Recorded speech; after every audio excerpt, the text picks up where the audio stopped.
Already called the meeting to order it was about 6:35 when the school committee took a tour of the YMCA Leadership and Wellness Center.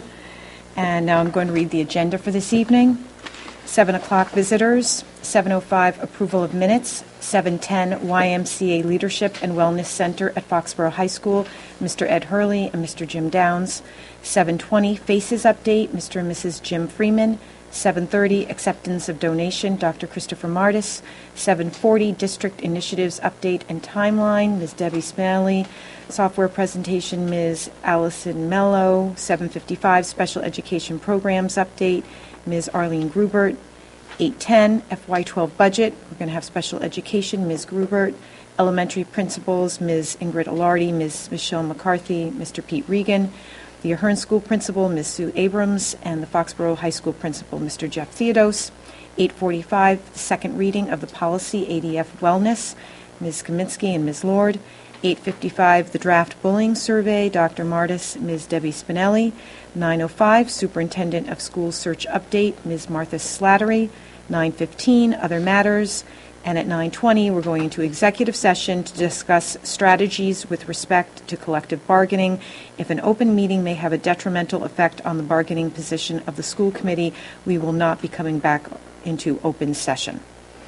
So we'll start with 7 o'clock. Visitors. Any visitors that wish to be heard? Please just state your name.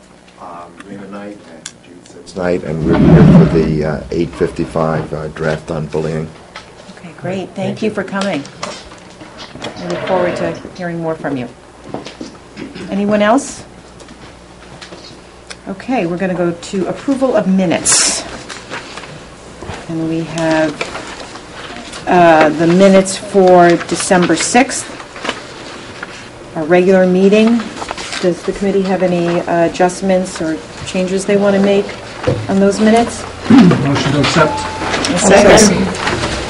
Okay, I don't know, which one was it, Martha? Okay. Any discussion? All those in favor? 5-0. We have the minutes of December 13th at the Cohasset River Recreation Building. Motion to accept. I'll second. Any discussion? All those in favor? 5-0. Okay, and we also have the subcommittee minutes. Could I speak to that? Oh, yeah, please. Thank you, Dr. Before we, this is something that is a little bit unusual for the regular part of the school committee meeting, but there are occasions, just so that the public knows, where a subcommittee of the school committee will call a meeting, open meeting, we post the meeting, and generally it's around negotiations is a common area, and also any policy review. So even though not all members of the school committee are part of the subcommittee, because we want to make sure that people understand that the school committee, when they create a subcommittee and people volunteer to be on a subcommittee, this then becomes an open meeting where it's posted and people can attend and participate, etc. So I guess the question then becomes, well, if I didn't participate in the meeting as a school committee member, how do I know what happened? But what we want to do is make sure that people know what took place during those meetings. So we have a member of the subcommittee, as you can see in the minutes, who has taken notes and who has described briefly what's happened during those meetings. So Wendy Wills did a terrific job working with MASC, the School Committee Association, on this topic, and I think we have all of the subcommittees that meetings that we've held recently. So I think we're in good shape with that, and I think it puts the school committee in a good place. I just wanted to offer a little commentary. Thank you, Dr. Martis. I guess what we should do is take each minutes, the minutes from each meeting separately. So we'll start with the October 14th minutes for the policy subcommittee. Are there any changes anyone wants to make? Should they be the only ones to vote on them, or do we vote on them? No, you vote on it together. Okay. So if no changes, do we have a motion to I'll make a accept? motion to accept. Second. October 14th. October 14th, that's right. Any further discussion? All those in favor of those minutes, 5-0. Okay, we'll take the minutes from October 20th, the subcommittee meeting, the secretarial negotiations. I'll make a motion to accept. I'll second. Any further discussion? All those in favor? 5-0. The October 21st, the custodial negotiations subcommittee meeting. I'll make a motion to accept October 21st. Somebody else? I second. Yep. Bev will second. Any further discussion? All those in favor?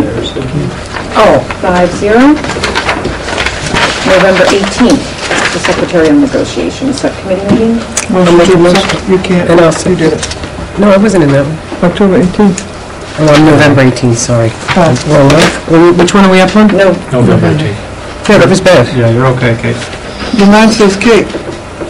You went behind, Martha? On November 18th. Oh, it's officially Beverly. Oh, I got a promotion. I was two for Oh, okay. Okay, all right. Phew.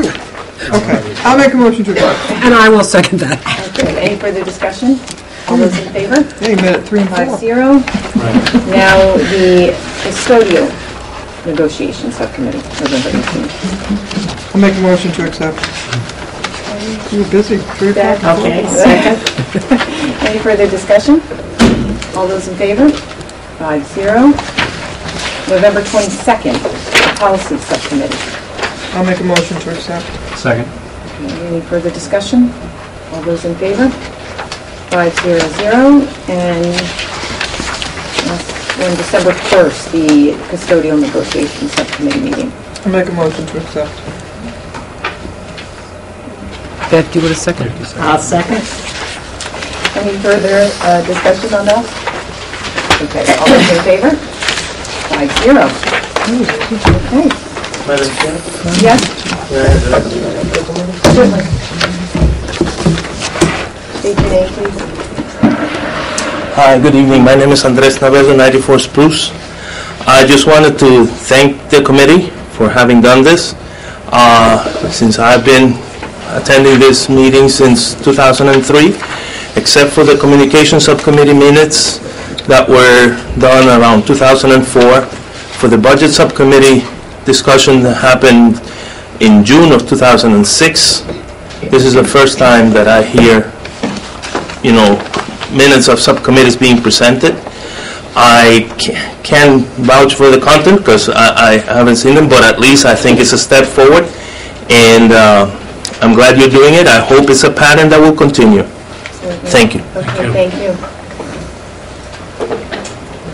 Okay, so we've completed the approval of minutes, and now we're going to go to the YMCA Leadership and Wellness Center at Foxborough High School. Mr. Ed Hurley and Mr. Jim Gowns, please, gentlemen, have a seat. And if I could start, I'll actually repeat myself for the people who actually had a chance to go on the tour. This was, I think, a terrific opportunity for us to look at a space, and I'll try to offer a visual. Some of you, many of you, and hopefully people watching at home might remember the old, what we called the old weight room here at Foxborough High School. And it's very similar to many weight rooms in high schools, I think, around the country. And when we started talking about wellness and a wellness initiative in the community, we started talking about, well, what are some possibilities? What are some things that we can do? So I know that Ed and Jim and I, actually Craig Najarian is here, our athletic director, and others, Jeff Theodos and Joe Heinrich or Bert Delaney and others walked around space around the gym over a year ago and said, what are some possibilities? And we have a great partnership with the Hockomock Area YMCA and certainly the Adventist Foxborough YMCA specifically. And they took the ball and ran with it. And I know that they've said some nice things about our initiative with this, but I need to really throw that right back at the Y, at the entire staff of the Y. You could mention others, but this was really a unique opportunity that just worked well with all the work that we're trying to do around wellness. So I'll not take any more of that time because I know that Ed and Jim have more to say about this and so a couple of announcements that they'd like to make. So thank you for attending tonight. Thank you, Dr. Martis, and thank you all of you for having us here tonight. I can't tell you how excited I am to be here to talk about what really and truly is, I think, a unique and a model partnership between our YMCA and the Foxborough Public Schools.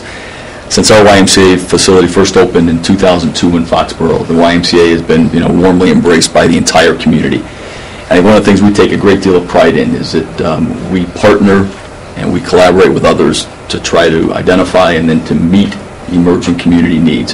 One of the major initiatives that our YMCA undertook several years ago, and it was consistent with our focus on youth, kids, and families, was to address the epidemic of childhood obesity through what we wanted to be a collective community response. And I would say that Foxborough Public Schools, from day one, have been an innovator and a partner with us in this effort. And our Healthy Futures program that began officially in 2008 and continues to do some very positive things, and it's a long-term commitment we're making in this area. As a result of our commitment to youth development, when we first began discussing the concept of bringing the YMCA to Foxborough High School, what we hoped to do was to create not just wellness, but to do a leadership and wellness center. And that's what we've been able to put together, and Jim will talk more about that in a moment. And I appreciate Dr. Martis' kind words about the YMCA, but in all honesty, it was the vision, the commitment, and the passion of Chris Martis and the folks in Foxborough Public Schools, along with the incredible and enthusiastic support that we received at our YMCA from our board of directors and that the Foxborough School Committee provided. And then if you couple that with the generous philanthropic support of Larry and Judy Harrington, and as a result, we're here a year later, and today the Foxborough Wellness and Leadership Center is open. And I can't begin to tell you how excited and proud I am and all my colleagues at the YMCA are to be partnering with the Foxborough Public Schools on really what is a very innovative project. And I truly believe this is a project that will impact and benefit young people, not just in 2011, but also the young people and their families for many years to come. And I also believe this is going to become a model for other communities. And I think that's something we should all be very proud of. Next Monday morning at 10 a.m., we're going to have a formal dedication of the new facility, and that's something that, again, we're very excited about, to be able to share that with an even larger group. But I want to say to all of you tonight, this is just the start. I know there's going to be some great things we're going to continue to do. Jim will talk about specifically some of the details on our current and our future offerings. But I want to just close by, again, thanking all of you for your support, for your commitment in working together. I think we've created something that's going to be very, very exciting and very impactful. And I look forward to coming back on a regular basis and to share with you the successes we're having. And we'll talk about our successes based on the impact that we're having on the young people and the families that we're serving here at Foxborough High School. So with that, I'd like to introduce my colleague, the branch director of our Invinces Foxborough branch, Jim Downs. Thank you. Thanks for having me.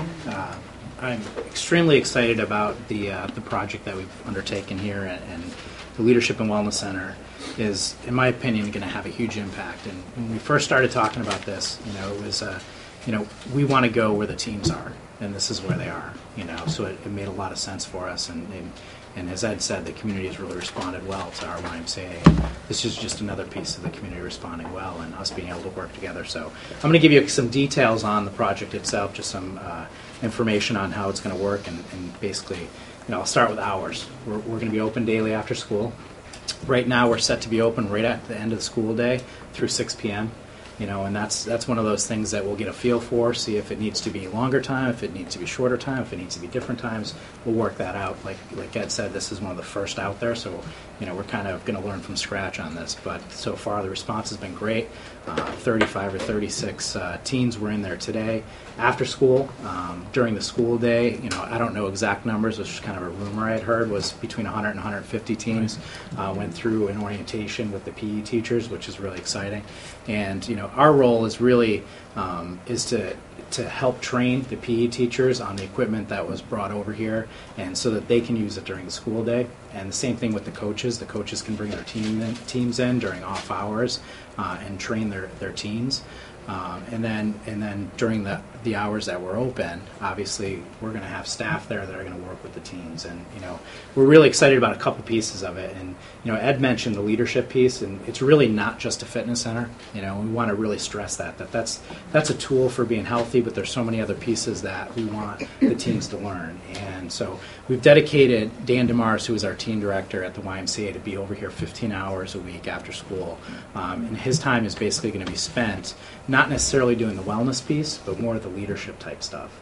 So we've already talked about a couple of programs that we're going to start up. One is the Youth in Government program. It's a mock government program where it teaches teens basically the democratic systems, and then culminates with a program on a weekend where the teens literally take over the State House and they present bills, and there's a youth governor, there's a lieutenant governor that's youth, and it's basically the whole government system is set up by teens across the state of Massachusetts. So that's one of the programs. Leadership, a Leaders Club program, which is a YMCA program across the country, is another program that we want to run here. Where it's basically designed around volunteerism, service projects, teaching teens how to run meetings similar to this, to plan projects in the community and really have an impact on the community that we serve and the surrounding communities. So that's another program. One of the other things that we're really looking at is we want the teens to kind of decide where they want to go. We know we want to teach leadership skills. We know we want them to be involved in service projects. We know all that, but to have the teens actually design some of the clubs that really just add to the great programs that we already have in the schools here. So working with the staff here and working with the teens, kind of Danny's job will be to design new stuff. What else? What are the needs of the students, of the faculty, staff here that they haven't been able to have for whatever reason? Kind of design some of that new stuff. So that's really Danny's role.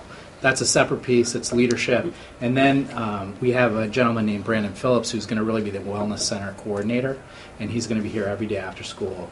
And we really chose him. He's been in the Y for a while. He's really great. He works in our Wellness Center. He's a great people person, but he also has history with coaching. And so he's really a great fit for us, and I think that the teens will really accept him well, and he'll be able to really have an impact on that center and on the teens that are in it. So he'll be here every day after school, like I said, for the hours. So I'll mention a couple of things that we're doing in the Wellness Center to start. One of the programs that we're most excited about is our mentoring program. And basically this is, we've already interviewed like 4 or 5 students that have been accepted into the program. And I know they talked to a couple more today about being teen mentors in there.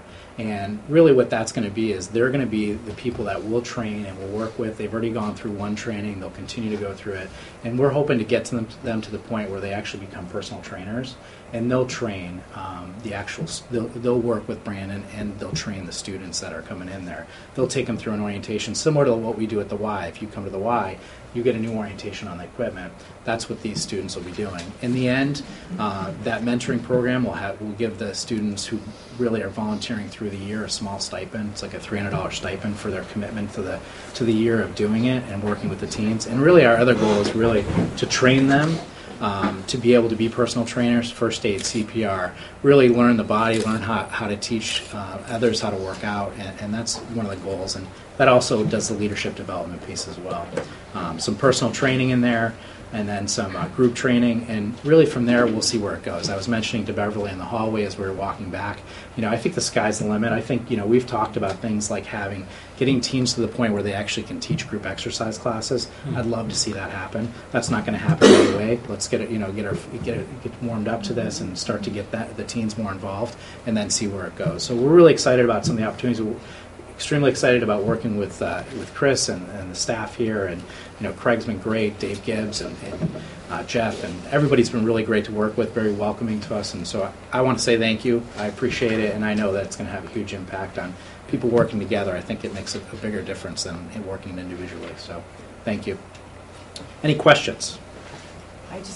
Wow. I mean, there's so much going on. It's so exciting. I mean, just going and actually seeing the physical piece, but it's beautiful in there with all the machinery. But now seeing all these innovative programs that the students of Foxborough are going to benefit from. I mean, this is an incredible opportunity for them, for us as a community, and I just, want to thank all of you, for the administrators and the YMCA for collaborating. I mean, as we all know, we do so much more when we're working together, and this is just a great example of that, and it's coinciding with us discussing our wellness policy tonight too, so, just thank you. I want to open it up to other members if they have thoughts. Katie, you said a great job. The partnership, all you're doing, it means so much. A couple questions I have. Will you have it over the weekend? I know, will it be staffed over the weekend at all? Or? It won't be right now. Right now. Like I said, those are some discussions you can have. It is available for team coaches. They've been trained, and they actually can bring their teams in during the weekends. Okay, so it wouldn't be open to regular students, but those, because traditionally, many of our coaches do bring their teammates in, track to do that conditioning on the weekend.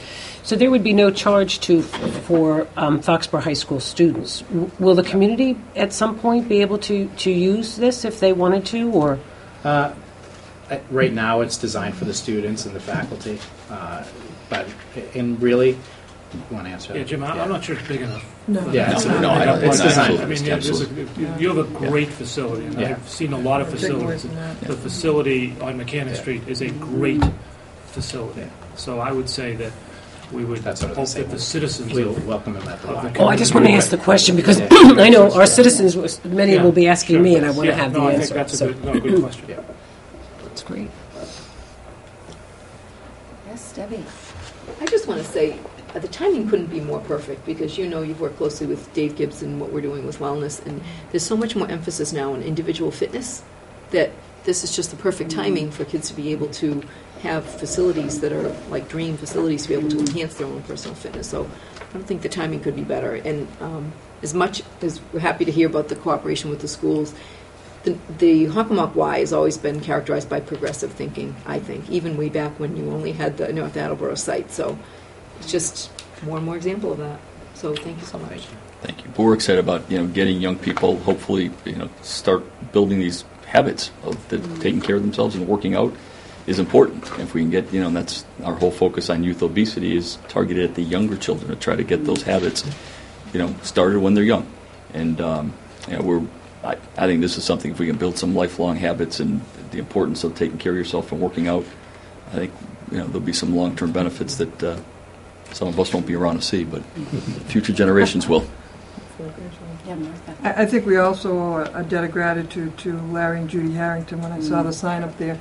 I mean, as many people know, Larry sat on this committee for 3 years, and he's very committed to this town, him and his wife. And to see the sign and understand, appreciate their generosity. They're two people who are very committed to this community, and I think we owe them a debt of gratitude.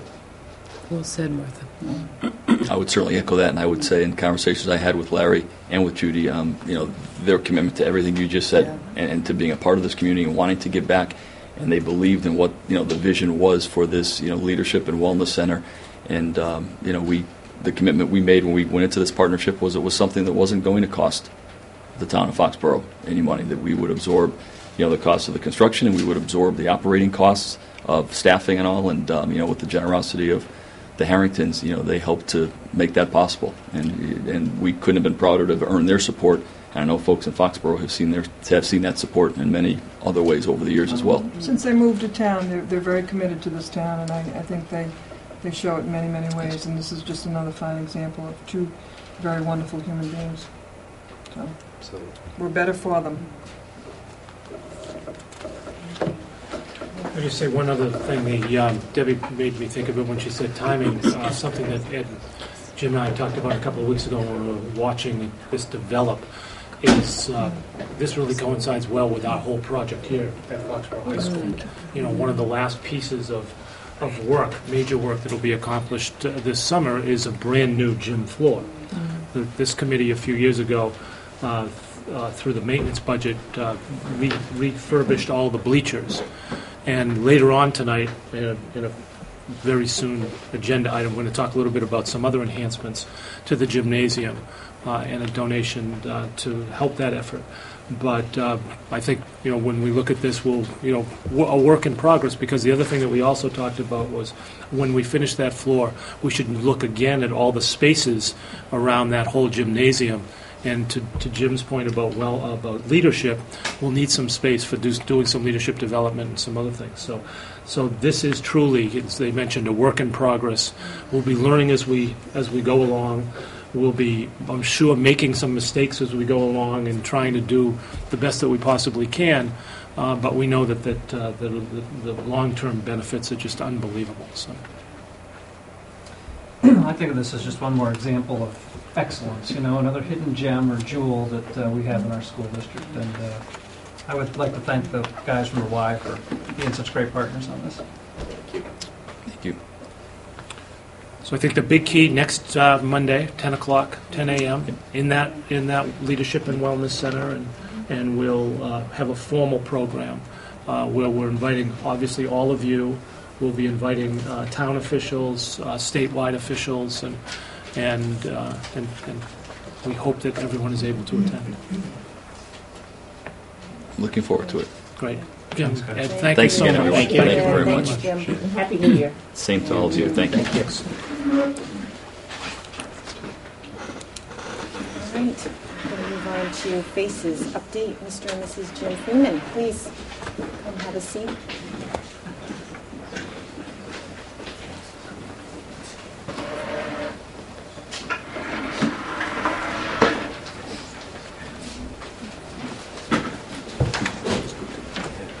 Just before, Christine and Jim, thank you for attending. Just so that the public, and I think most of the public knows, and I'm sure the people in the audience know, but FACES is a local education foundation that was started a few years ago and has been very actively involved in a grant program for innovation, another innovative aspect of the Foxborough Public Schools. So I appreciate you coming tonight, and I know you want to give us a report on that. So, thank you.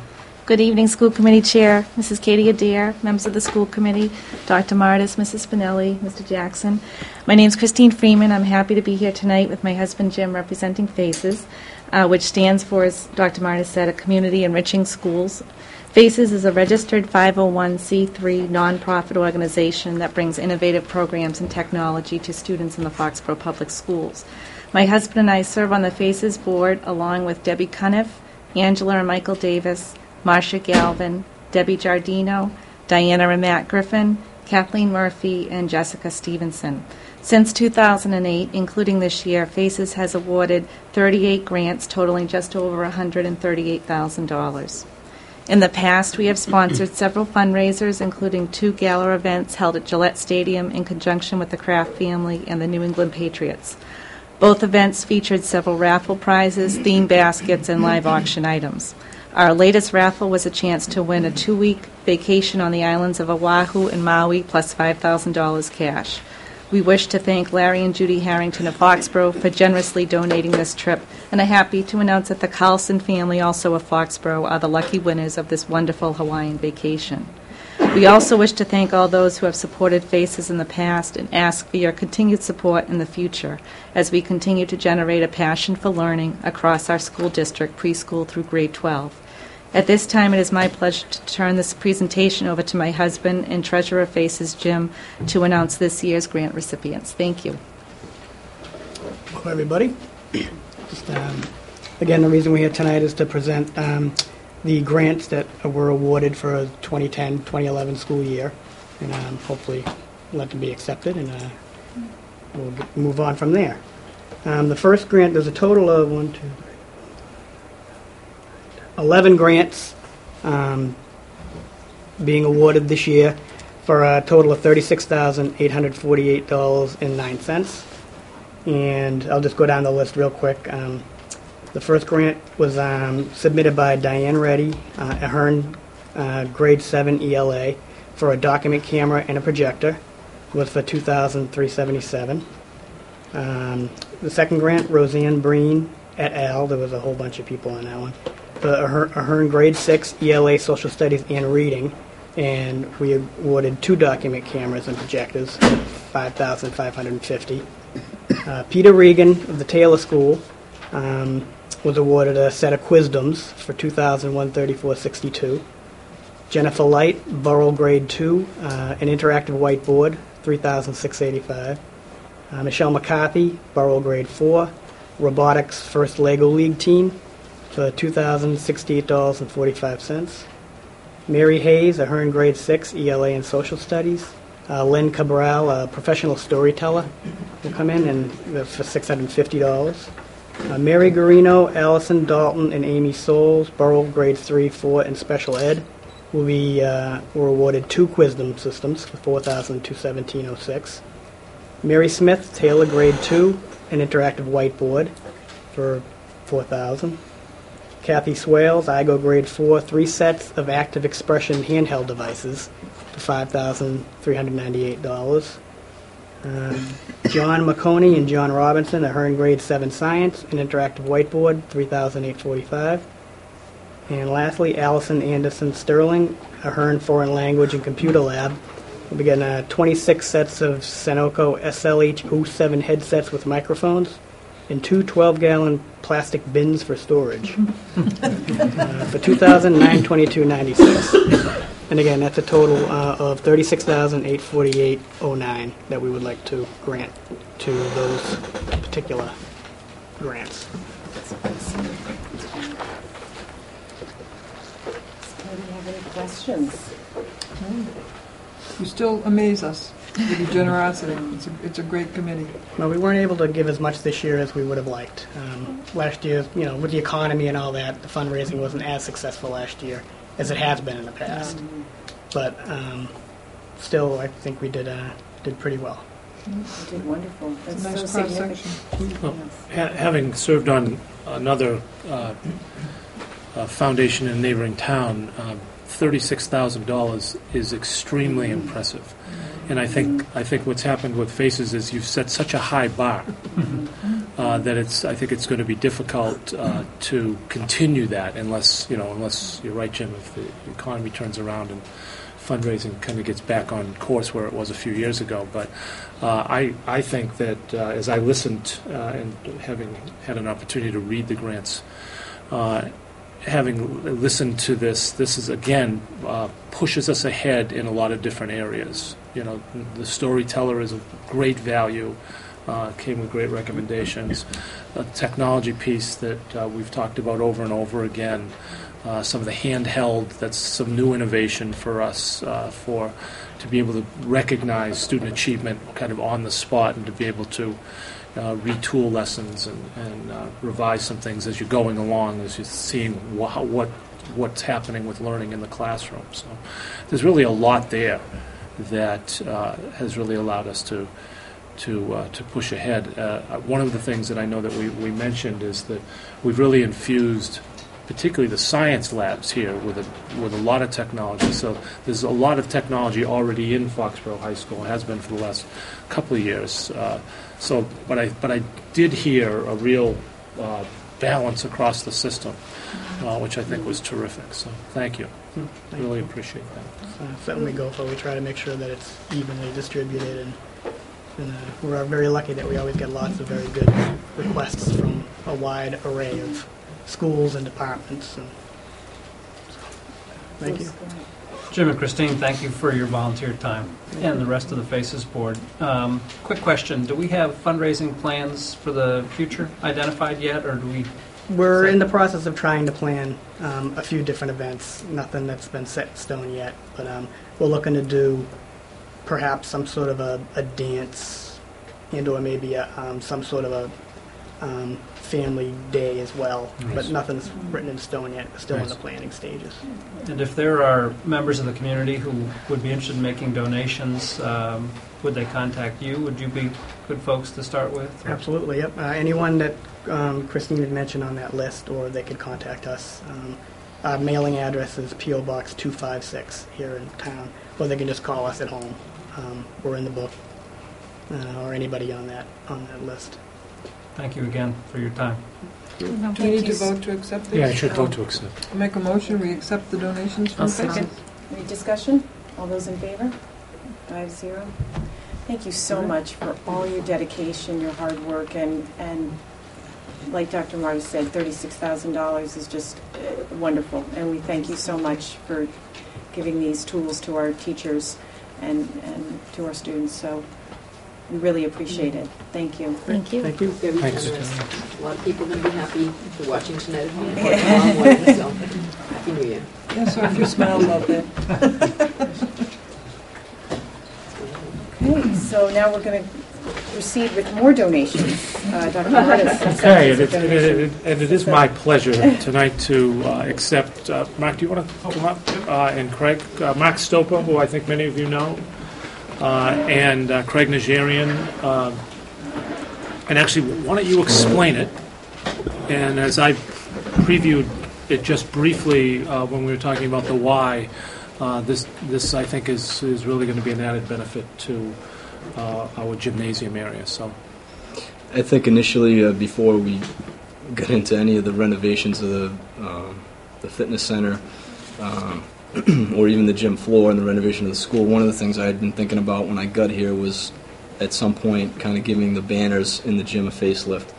For those of you that have been in the gym over time, they're different colors, different sizes.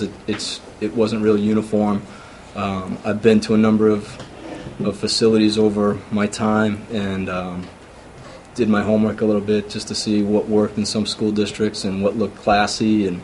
And I can think of a day at Whitman Hanson. We were at a basketball game, and that really stood out. So over the course of the last 3.5 years since I've been here, I've been trying to kind of work to find a way to fund that.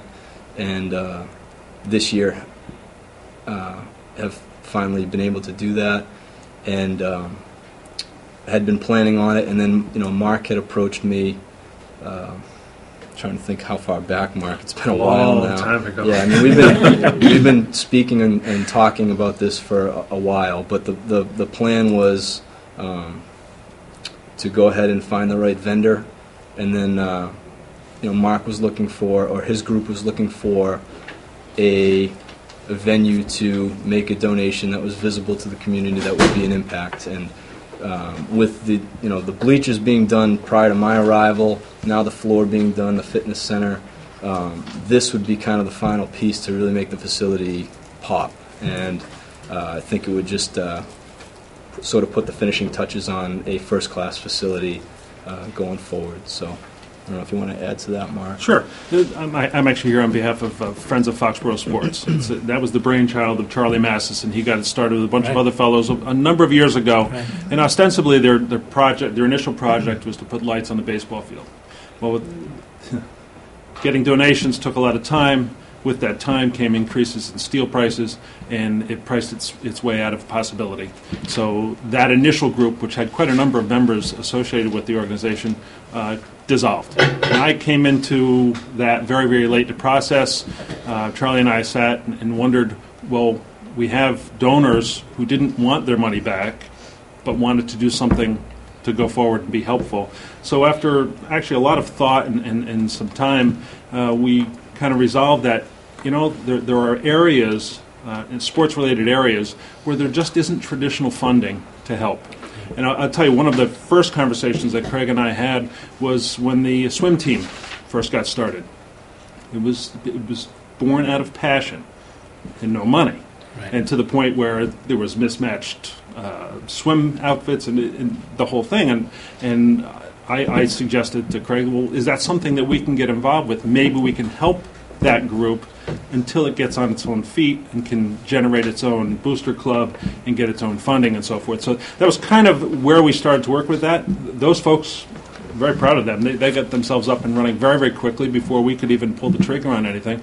And Craig and I have been back and forth on a number of different things where that's a possibility. I've had people approach me, well, what about an archery team for the school, or this, that, the other thing? And those are types of things that I'm talking with people who are interested in doing that. I have a passion for some of those other areas, and perhaps those are things in the future. But we had the same observation about the banners in the gymnasium. We have a lovely gymnasium. It's one of the best. It needs to be dressed up, but one of the preeminent features is all the banners. We have a lot of sports history. A lot of really, really impressive things have happened in that gymnasium, and those that deserves better.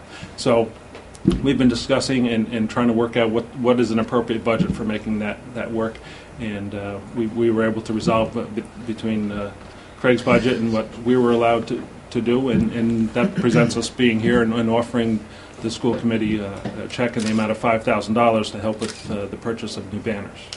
Thank you. Well, one of the things, I've said this to Craig, and I feel a little bit guilty about this because I probably was part of over a couple of 3 generations of coaches here who have had a different view of what blue and gold actually looks like. Exactly. And I think that's been a problem in the gym, that everyone has had their own, people come in with uniforms and warm-ups and all that, and then you try to match the banner to whatever you have, and it creates so there's a great opportunity here. And Mark, really thank you and your group. That's just spectacular. It's just really a terrific donation. Happy to do it. Yeah. Hopefully we can develop some brand consistency. Correct. Exactly. We'll insist on this. We have to insist on this because you're right. When we've seen other schools, that's really what that's really what you see. And just so people know, I mean, we are gonna. I mean, we've taken the banners down for obviously because of the renovation and all that's going on in the gym. So they haven't gone anywhere. They're stored away right now, and it's taken a long time to go through and make sure that all the stuff we're doing new is reflecting. It's just been tedious, so it's been a 3-year project in a lot of ways. And we are probably going to keep a few of those up just as nostalgia pieces too. I know some of the schools, I know Canton does that, and I thought that was a good idea, so we may be doing some of that too. So we need a motion to accept the $5,000 check. $5,000. Second. Any discussion? All those in favor? 5-0. Thank you, gentlemen. Thank you. Thank you very much. Very much. Mark, So, thank you. Craig, is part of the vision hanging from the rafters, Boston Garden? Well, Chris said that to me tonight, and I said, actually Jeff was grabbing me tonight, and I said I had a Boston Garden moment earlier today, and we were talking about it. But I don't know, our ceiling's a little lower than normal, so we'll play around. I mean, once we get them, I think we're going to trial and error. And my only specific request is that we not have banners hanging over the volleyball net. court. Right, the volleyball net, you're right. I'm heavily invested in Foxborough volleyball, and there's nothing worse than losing a point because That's right. just grazes by one of those banners. Thank you. Have a great Thanks, evening. Mike. Thanks, Craig. Thank you, Craig. Okay, we're going to move on to the district initiatives update and timeline. Ms. Debbie Spinelli. One of the couple of the areas we've been talking about, and I know the committee has really committed to this, which I think is a wonderful idea, and that's talking about a lot of what is going on in the school system and trying to define it so that we have a sense of a little bit of where we've been, where we are now, and where we believe we will go. And this also will dovetail with a presentation tonight that Debbie will introduce. But I thought it would be a good idea for Debbie to talk about the work that she and her team have accomplished over the last few weeks in looking at all of what's taken place in the district and some plans for moving forward. So, one of the visuals I found interesting is we can't even put it on 1 or 2 pages. No. So That speaks to the work that's We being did the done. old-fashioned taping method. But I can tell you, I really love this Stickies. approach. When you put it on a timeline with this picture, really this see is it. this You can is really see it. amazing. It's a Thank nice you. visual. This is also Well, a I'll great give gift. credit where credit is due. This was Katie Adair's idea. So I thank you so much.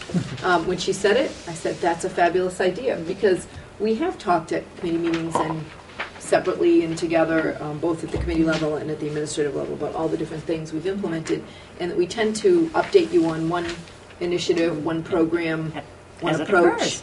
at a time. And it is hard, as much as we try to always put it in context and relate them to other things, which we've given you before, a list of how these things relate. It's hard to see it all.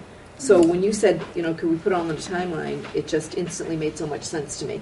So you can see over the past, say we started this timeline in 2007, winter, spring, which is just before Dr. Martis arrived and just before I arrived. And the bulk of it, obviously, is the past 3.5 years.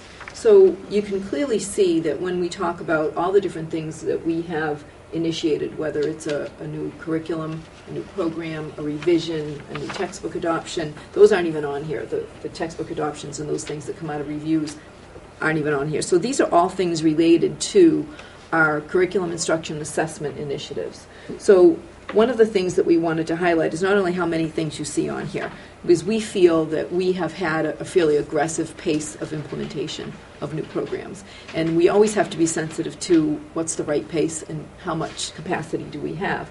So as we roll out new things, we always try to determine, are they the right things at the right time? Do they make sense for our students, for our teachers, for other things that we have going on in the district, for our priorities in terms of our improvement plans?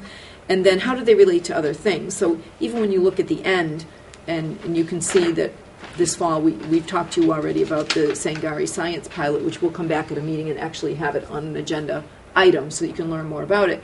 But even trying out some new science materials, that has a very strong writing component. So we were looking for something that related to our writing across the curriculum and writing in the content areas. So everything has to knit together well. It can't just be one thing on top of another. So the administrative team, the coordinators, everybody that we work with, the teachers especially, we try really hard to keep these things knit together. So we wanted to especially point out things that happen. So when you see curriculum reviews and when they occurred, we don't have all the things that happened as a result of those reviews, whether it's a curriculum revision, which typically we do many, many, many over the summer, whether it's a new textbook adoption or a search for a new program that comes out of that.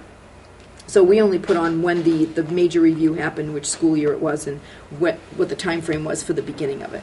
We also have on here a lot related to our response to intervention, or our RTI initiative, which, as you know, is all about differentiation of instruction. We've talked about that a lot. There's so many different pieces to it that it's hard to really represent all the complex components of it, but we've got the major ones on here. Like skillful teaching, we run that graduate course every year. We started it in 2008, the very first winter spring that we were here as an administrative team. We started offering that. It follows with that same first summer. After our first school year here, we started developing common math assessments. We started a differentiated instruction graduate course that's now offered on site annually each summer for teachers. We did send a team to the Confortute for enrichment and challenge opportunities to learn a bit more about that. The following fall, we started with that baselines and benchmarks report, which you know is a huge data collection device and monitoring device. We started our RTI implementation team, and we started offering district professional development about response to intervention, and that's to meet the needs of students at all levels, which we have. So it's kind of like building a house. We've started the strong foundation. We've got the walls up. We've got the rooms up. We might add a room, we might put on a garage, but everything has to relate to the foundation of the house. So RTI is kind of the foundation of our house for everything that we do. The high school started working on their school-wide expectations and rubrics, the common rubrics at Foxborough High School that same fall of 2008. Dr. Marta started the Enrichment and Challenge Task Force. We started virtual high school that year. So those are only the few things of the laundry list you see for the fall of 2008. Following that spring in 2009, we created curriculum steering committees for all of the 4 core areas.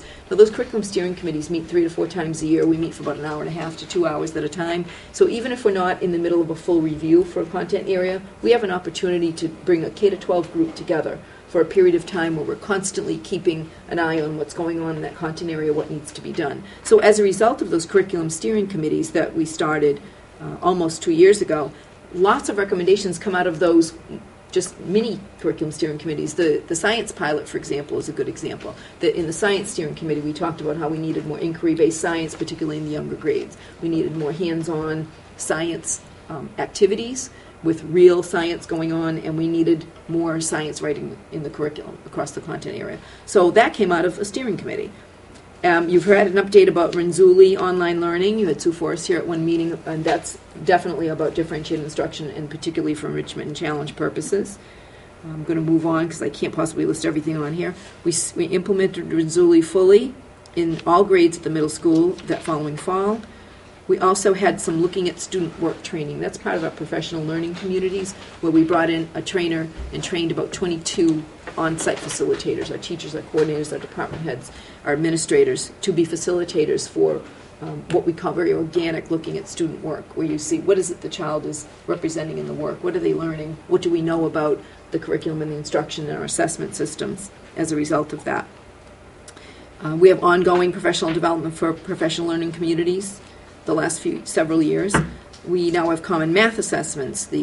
We started at the IGO, the teacher assistance team pilot, where we look carefully at every student who might be struggling with something and try to problem solve as a team, and that's now fully implemented in all the elementary schools. Ahern started their flex time so that we could meet the needs of differentiated instruction, including enrichment challenge and remediation. The middle school is developed a better literacy assessment plan. The high school started academic help areas. All these things speak to that differentiated instruction initiative. Foxborough High School revamped their building-based support teams using an RTI process at the high school, which is one of the few high schools I know that's doing that. I give them a lot of credit for their revamping.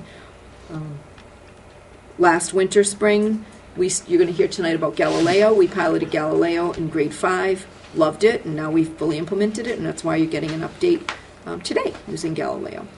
We started, Mrs. Mello started First Steps Diagnostic Math Training. That's pretty comprehensive. It's actually a week-long course, and you really learn how to look carefully at a student's mathematics understanding, skills, and content, and be able to diagnose where that particular child is. So it's not general curriculum, it's more of a diagnostic purpose for mathematics. And that's happening again in the winter for another big group, and she had a big training last summer as well.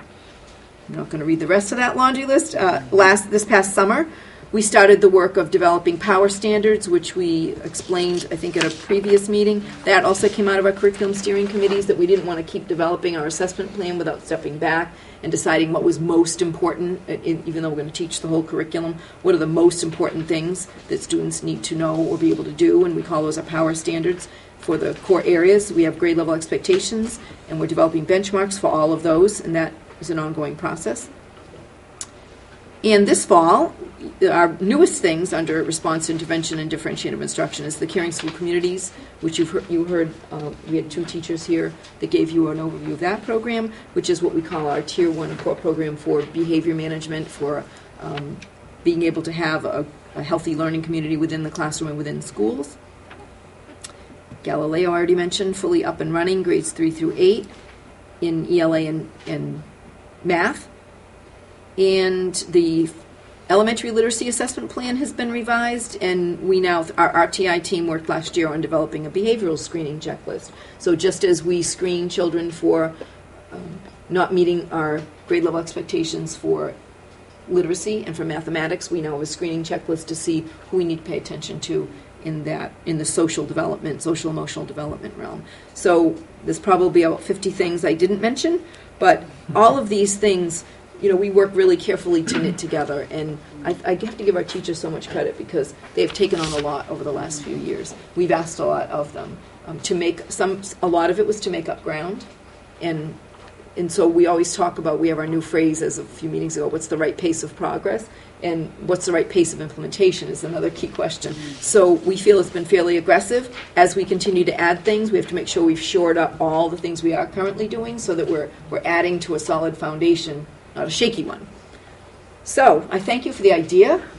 Okay, we worked pretty hard on it. I want to thank Allison Mello, Diane Casilli, Kerry Jennison, who helped me with putting things in, and I also went to Arlene Gruber, our special ed director, and Jeff Edos at the high school, and we put together all of this together. So I want to thank them a lot. Questions about the timeline? Very impressive. Very impressive. I think it bodes well for the system, and the fact that we have such a strong administration, and you and Chris, and that the teachers and our administrators jump on board and want to be involved and are so committed to our students, and excellence is at the top of the page when it comes to something like this. And I think it bodes well for us. I think it speaks volumes about our system and the commitment of everybody. And this is incredible, Debbie. Katie, Oh, yes, I'm sorry. I want to say the CBAT equipment, when we went to National Portfolio Day with the teachers and the career specialists, there was not one school that wasn't blown away by the equipment we have. And wow, that's good to hear. It's better than half the art schools. I've been looking at art schools, and we make some art schools look bad, let me tell you. Some of the most prestigious ones. Julia, thank you so much for saying that, because that was one of the 50 things, because I don't just want to read the list. But yes, we do feel that the software enhancement is really state-of-the-art industry standards, not just for students in school. But thanks to Jeff for having me add that to the list. So thanks. Martha, I think you bring up a great point about everybody jumping on board with this. It takes so many to do this, and with the leadership that we have here and the enthusiasm of the teachers, and I mean, this is wonderful. Well, when you look at where we've been, the journey, and where we are now, and where it's we're going, impressive. too. And where we're going, it's very Yeah. impressive, and I think it's so important for us to keep in tune with what's going on and make sure that we're a driving force behind it and continue, financially and emotionally, physically, whatever, because you can't go backwards. We have to keep going forward. And I want to make sure I mention principals who are the ones responsible for making sure this continues, the implementation continues, and they respond to teachers' questions, know to go for help. So they're a great team to work with. Katie, if I may, and Debbie, I'll echo your sentiment to the principals and the staff, because this was mind-boggling. A few comments and thoughts. First of all, this is fantastic, and I love it. And I remember. I knew it. You made this for me. Didn't you? I remember the list. It was one of those. Will he please stop until we get this to him? I remember the list you shared with us at a meeting within the last year that was maybe 10 or 11 initiatives under RTI. Yes. Right. And this just blows that out time-wise.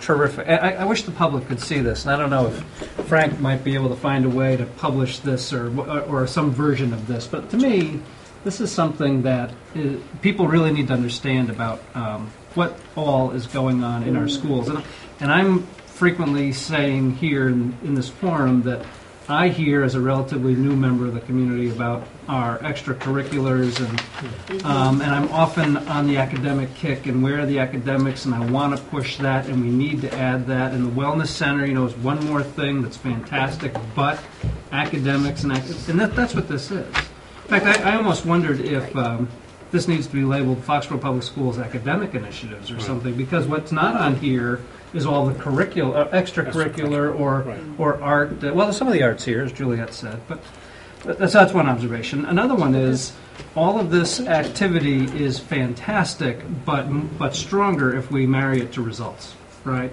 Correct. And I don't know how we do that, so maybe I'll volunteer to help you think about that. But I don't know if along the timeline at the bottom we can put in, for example, some of our academic accomplishments. I mean, we talk about the graduation rate.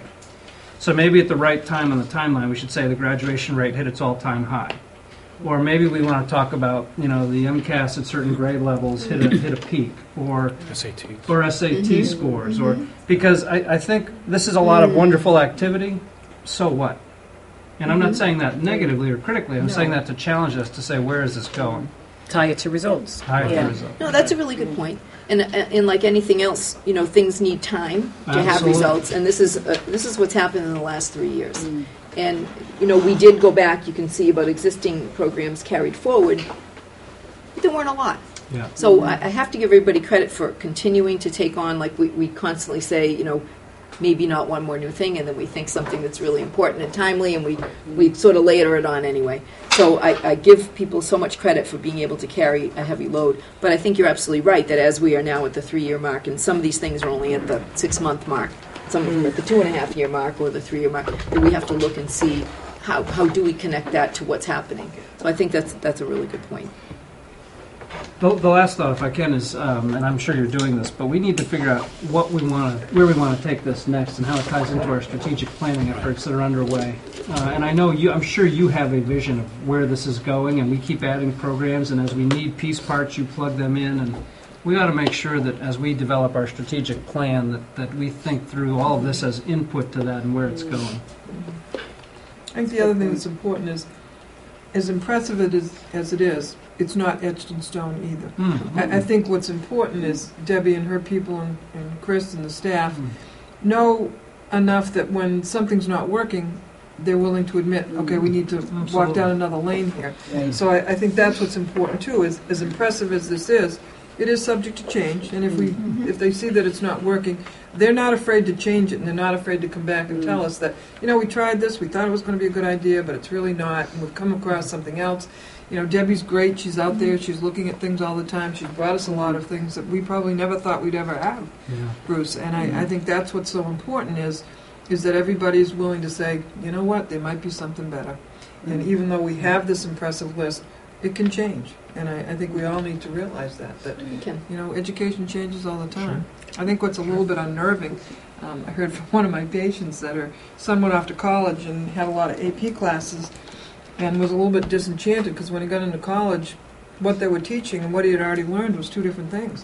And that the AP classes were even more impressive than the college classes. And I'm like, wow, what are they doing? So I think we're going to start to hear that more and more, the more things that we put in as AP classes. It would be interesting to hear back from some of our students or ask them, how helpful were those AP classes and where did they put you in the realm of things when you went off and you took that class? So I'd love to hear back on that because I think we're going to hear more and more that what we're offering in the high school might be even one step ahead than what they're getting in their first year of college. And I think that's impressive. That could even be added as part of this bottom, results or sound bites or anecdotal feedback. Did I mean, we like make a Juliet difference? said. And I think we Juliet's need got to an know that. example that we're not going to see in a test score anywhere, but that's kind of very telling, isn't it? So those are very good testimonials and examples. Well, the other thing too is you don't want somebody going off to college and being bored and taking a back seat and then finding out, well, maybe they're a little bit bored, but they also missed the boat on it too. So I think sometimes there's a fine line there. But I would love to hear back from the kids. Did our AP classes make a difference for them? I think that's a good point, though. It is these. I think calling it our academic initiatives is right because we started on a long table with sticky notes and we pulled a lot of things off. So there's actually a lot more that's gone on. But if we tried to really narrow it to what was related to the academic program, but to Juliet's point, that's absolutely right. To measuring the success of some of these is in our academic test scores, but a lot of it isn't. It's in the variety of things we're offering to kids. It's giving them a competitive advantage when they leave here. So it's a lot of things that aren't necessarily measured by a number. Yeah, I think two things. One, to Bruce's point, we don't talk about the music program in this at all. We don't talk about athletics around interscholastic athletics, and I don't think, and I think the Y folks who are still here, the vision of the Wellness and Leadership Center didn't really have anything to do with having better teams. Right. It has to do with wellness and leadership. Right. That the effect can be that, right. but it might not be, right. and that would be okay. Right. But I also look at a couple of things that we're hearing from the faculty. In the fall of 2008, we had our first interactive whiteboard at the Ahern. Teacher came in, we hired, and Sue pushed and pushed and pushed, and we ended up with an interactive whiteboard, and we're looking at that. And in the summer of 2009, we had 30, according to this, and then now we have 69. Part of it is the science lab, certainly, and principals seeing and hearing from staff about what a difference this can make in the way they approach teaching and the way they believe their students approach learning.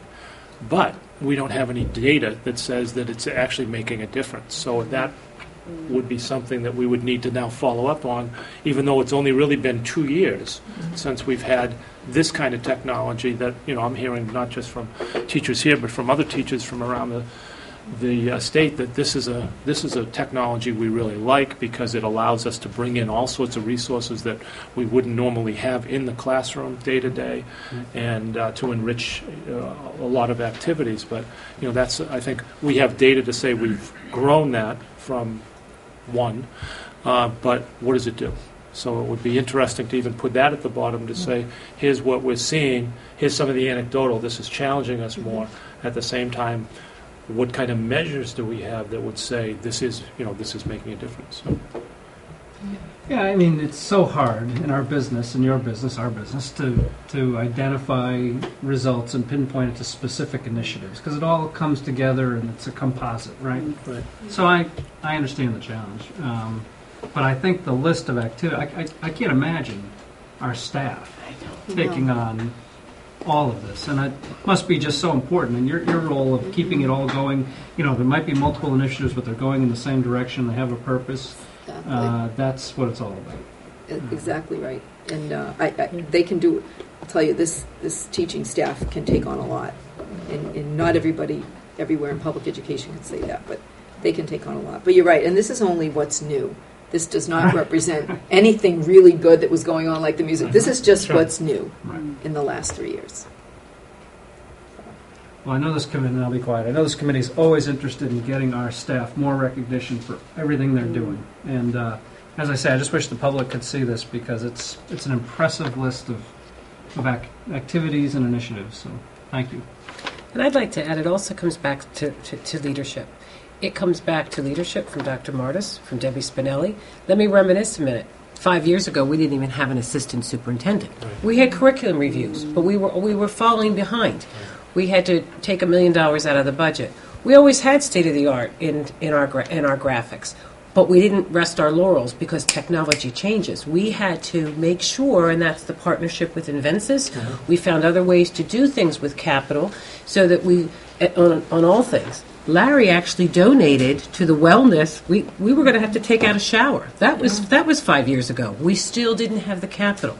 We put it into the bleachers. We put it into other things. So we've had to really stretch as we could. The leadership of this board with how we use every little bit of capital. We've also, I think, had to push. 5 years ago we were told the assistant superintendent would never be a position this town would support. This town supported it. It supported the renovation. So it's leadership from this committee. It's the leadership team we have here. Because this is also it's not just great initiatives. It really means something to pushing the envelope on education. And I agree with Bruce. We then need to come back and where we can put results in. It's also a master plan of how you integrate all of the support staff, all of the principals, because that's now, I'm not sure we were always doing that. We did it in fits and starts and pieces. So it is about leadership at all levels and doing what we can to stretch every little piece of capital and doing what we can to support the management team in place that this stuff is in fact getting done. So we've always been doing it, but I think there's always a way, Martha, you said it, as we get better, and this is how we can measure ourselves. In the context of this, and there is a lot of we, all we in that, two capital letters, but you can see how much your financial support has meant, because without it, we couldn't continue to look for what we can do better or differently. So in the context of this, which I know you will save as an institutional document, we have two people here, Allison Mello, who knows our K-8 math science director. We have Shelley Farrow, who's a middle school teacher. And they're going to show you something we have not shown you yet, but we've mentioned it over and over, which is the Galileo software. And we've mentioned it over and over, and people know who Galileo was in history, but we've thrown it around there, and we decided to come back and show you in the context of some of our newest initiatives why Galileo is so important for us. Why did we implement it this fall? You're going to be able to see how it knits together so many of the things we've been talking about related to differentiated instruction and RTI. So, welcome, Allison, Shelley. Thank you for being here tonight. Thank you for having us. And just to tie in to what you were saying earlier about our staff taking on all of these initiatives, I just would like to mention that Shelley's actually out on maternity leave, and she's so invested in this Galileo program that she agreed to come in and speak with us tonight. She's actually helped us do some training for our other faculty as well as we've gone through the adoption process. So thank you for coming. And congratulations on the big one. So we're going to try to be brief. We're just going to give you an overview of how we use this tool. If you remember from the last meeting that I attended, we brought this tool in because it gives us an avenue to create standard-based assessments so that we can make sure we're measuring the standards.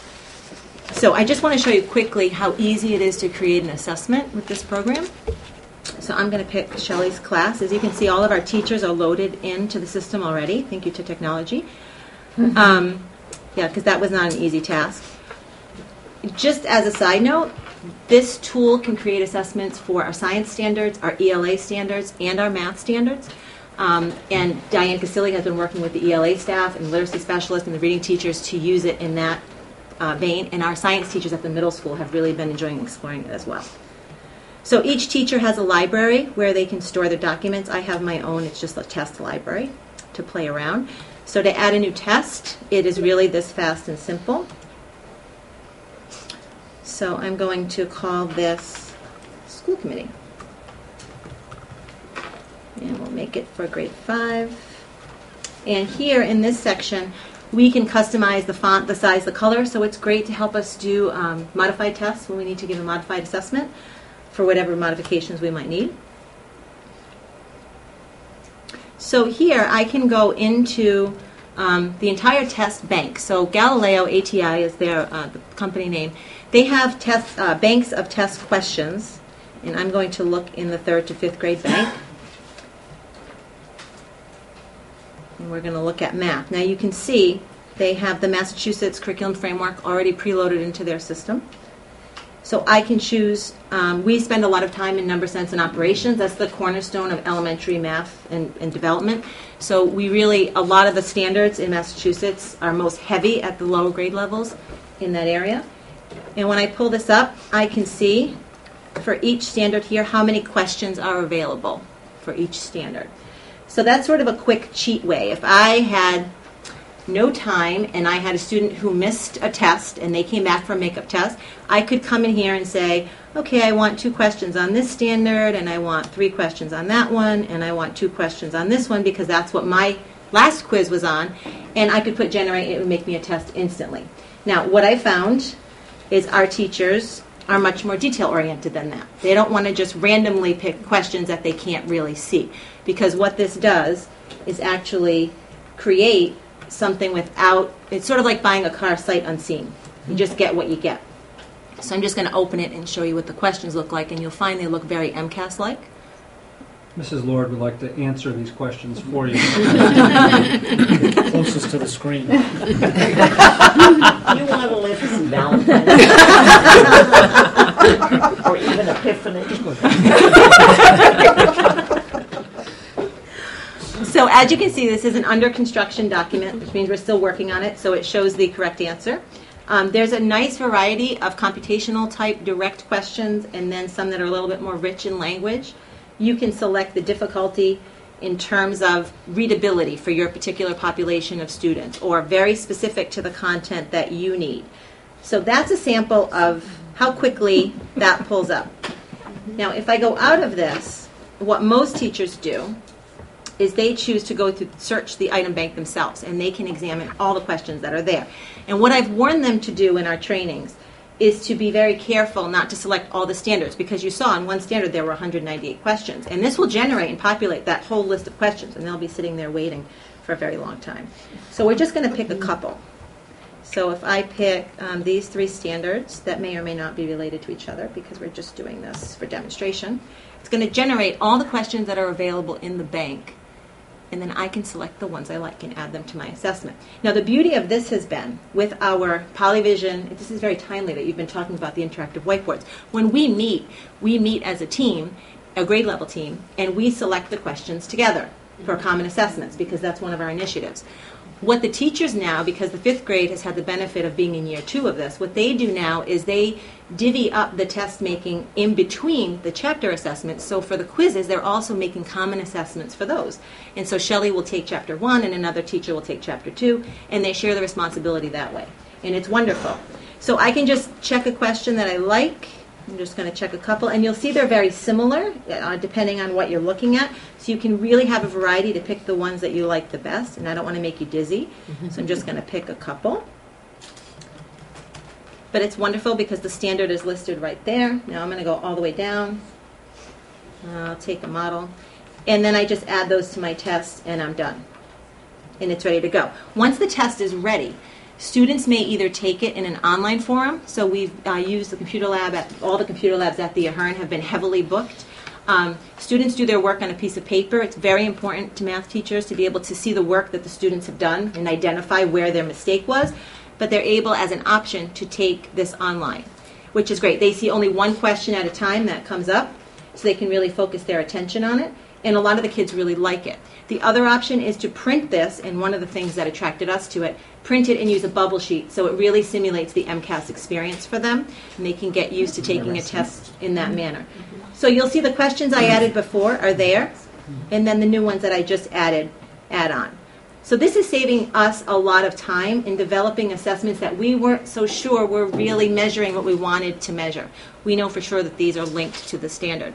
So we feel really good about this technology. And then once the test is done, we get some fantastic data, and that's what Shelley's here to talk to us about. So before I let her go, do you have any questions about what I've shown you so far? Because we're trying to move it along.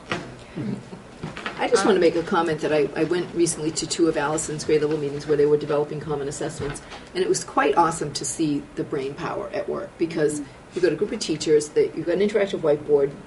This one here is quick. Allison, she's bringing up things. Do we like that? Do we not? Do we want to pick that one? Do we not? Do we like that question? We'd like to reword it. Would we just like different numbers? Would you like it shown on a number line? And within a very short period of time, they all came to agreement on what question items should be on the common assessment. And that does a lot for, making our curriculum and instruction consistent and have everybody knowing that what they're shooting for, that everybody understands the target. I just thought it was great discussion. So. That's actually a really great point. When you're building a formative assessment, you can go in and modify the language so that it can be very specific to what we see on MCAS or vocabulary that kids know from our program, or we can make the language more sophisticated or more simple, depending. We can differentiate our tests if we want to, and we can tier the way that it's the same concept being measured. It's just the question can be asked in a different way. If we don't like the numbers, we could change the numbers. We want some more challenging fractions, we can go in and put them in. So that's really a nice benefit. Yeah. And it was very responsive to students' needs. So when a couple of teachers said they're always fooled by the zero, let's find that exact same question but has a zero in it. Right. Just things like that. I thought were really powerful. And you're going to see when Shelley explains to you how you use the data after, we purposely chose those questions that we see kids tripping over year after year, so that in the classroom forum with the interactive whiteboard, they can then have that moment as a group to say, aha, that's what's getting you, and why is it getting you, and talk about it while it's timely and while it's relevant, which is key.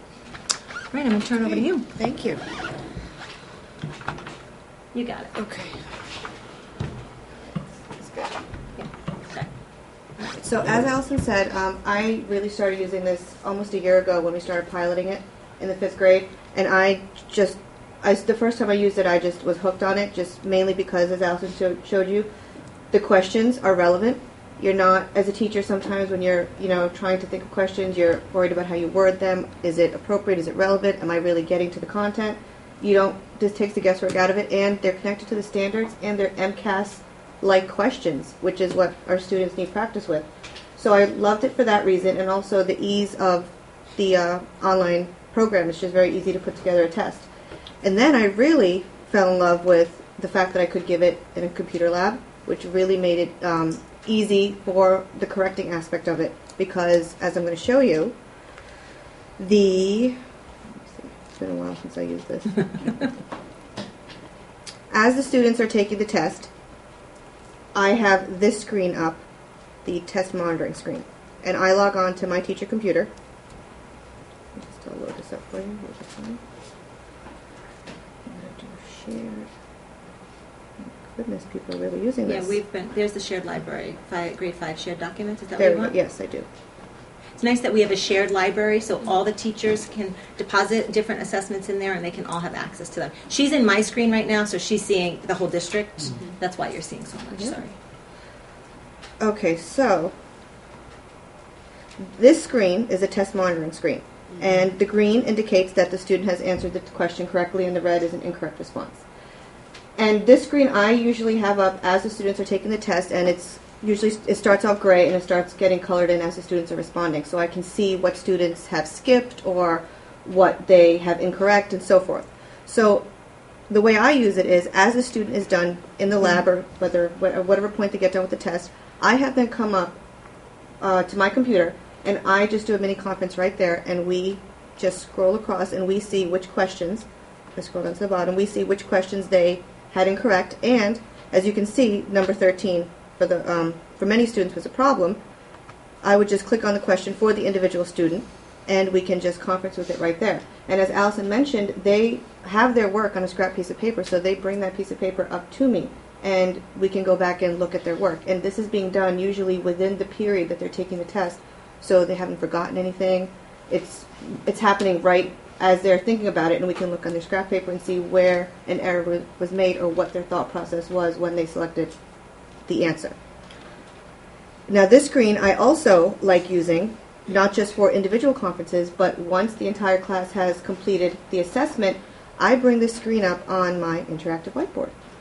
And just as you can see, it's confidential. The names of the students are on the left. I hide them so, students don't know what other students have received, but they have access to these numbers on the bottom, which the students really get into. They look at all the questions that they did very well on, and they instantly go to the questions like 13 where they didn't do so well on.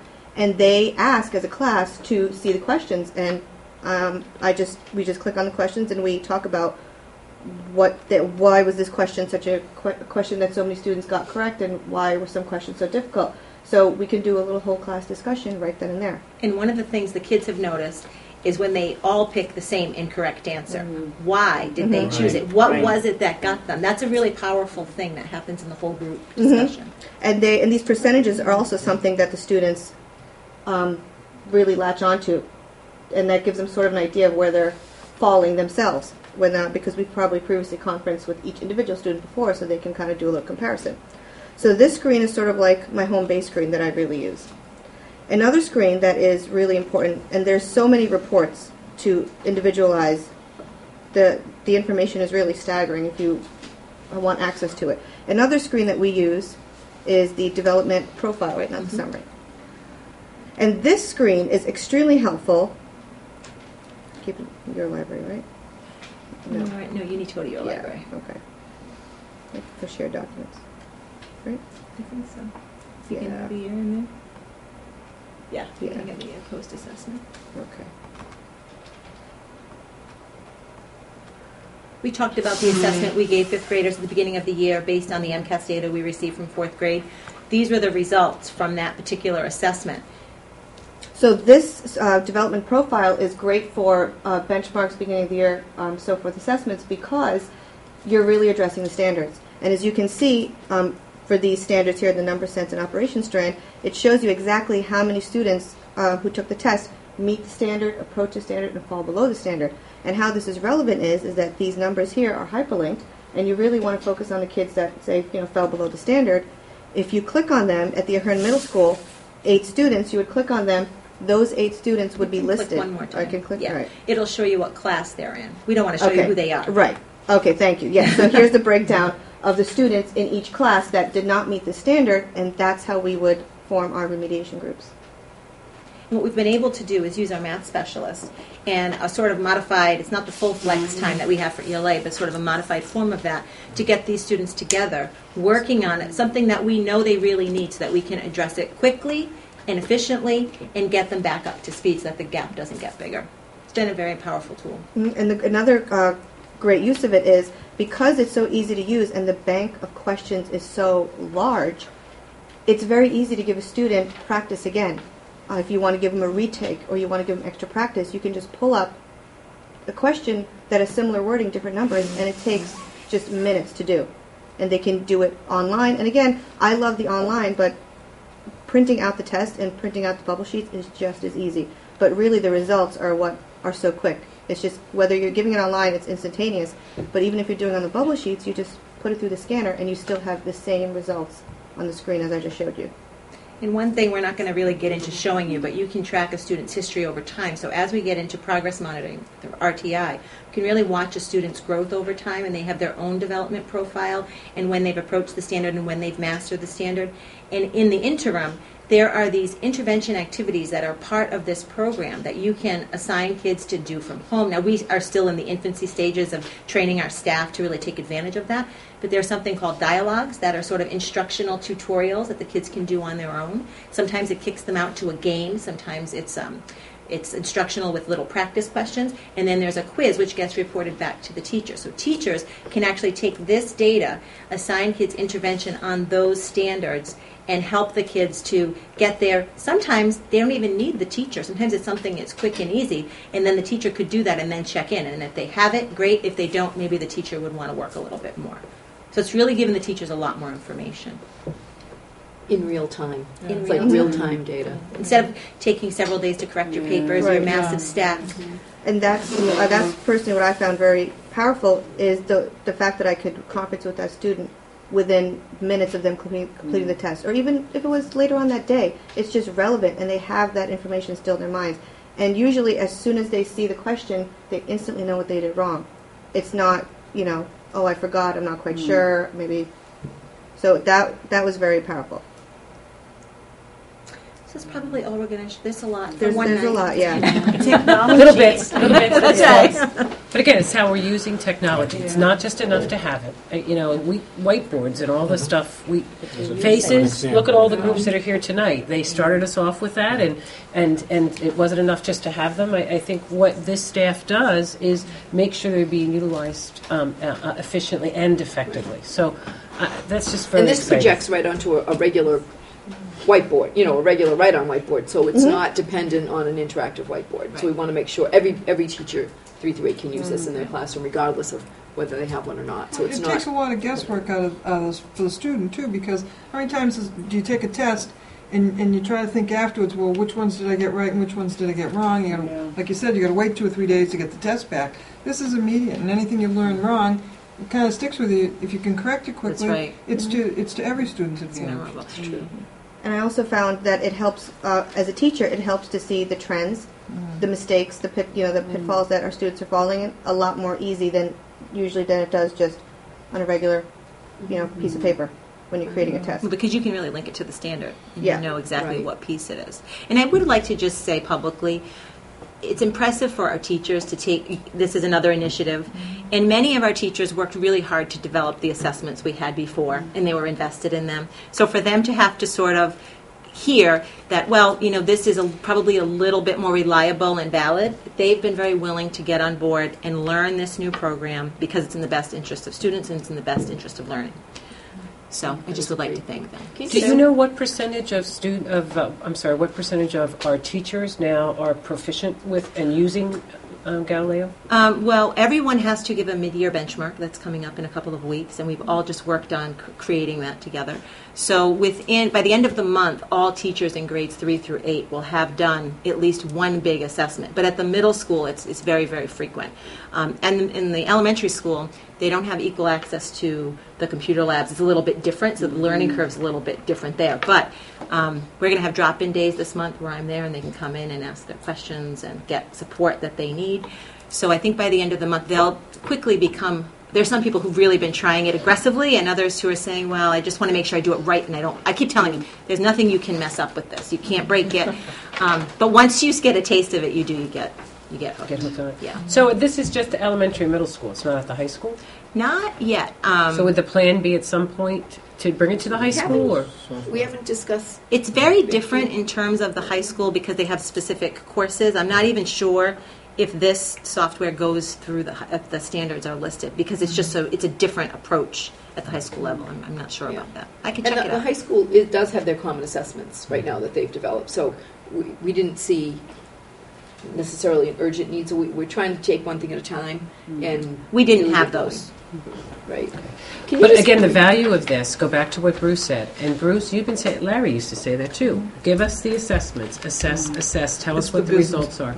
So although we've had curriculum reviews and we've had... But that's okay. It's deliver the numbers. This will allow us to take a look and deliver real-time, and accurate numbers on academic achievement, which has always been a soft core. We've never really been able to do that.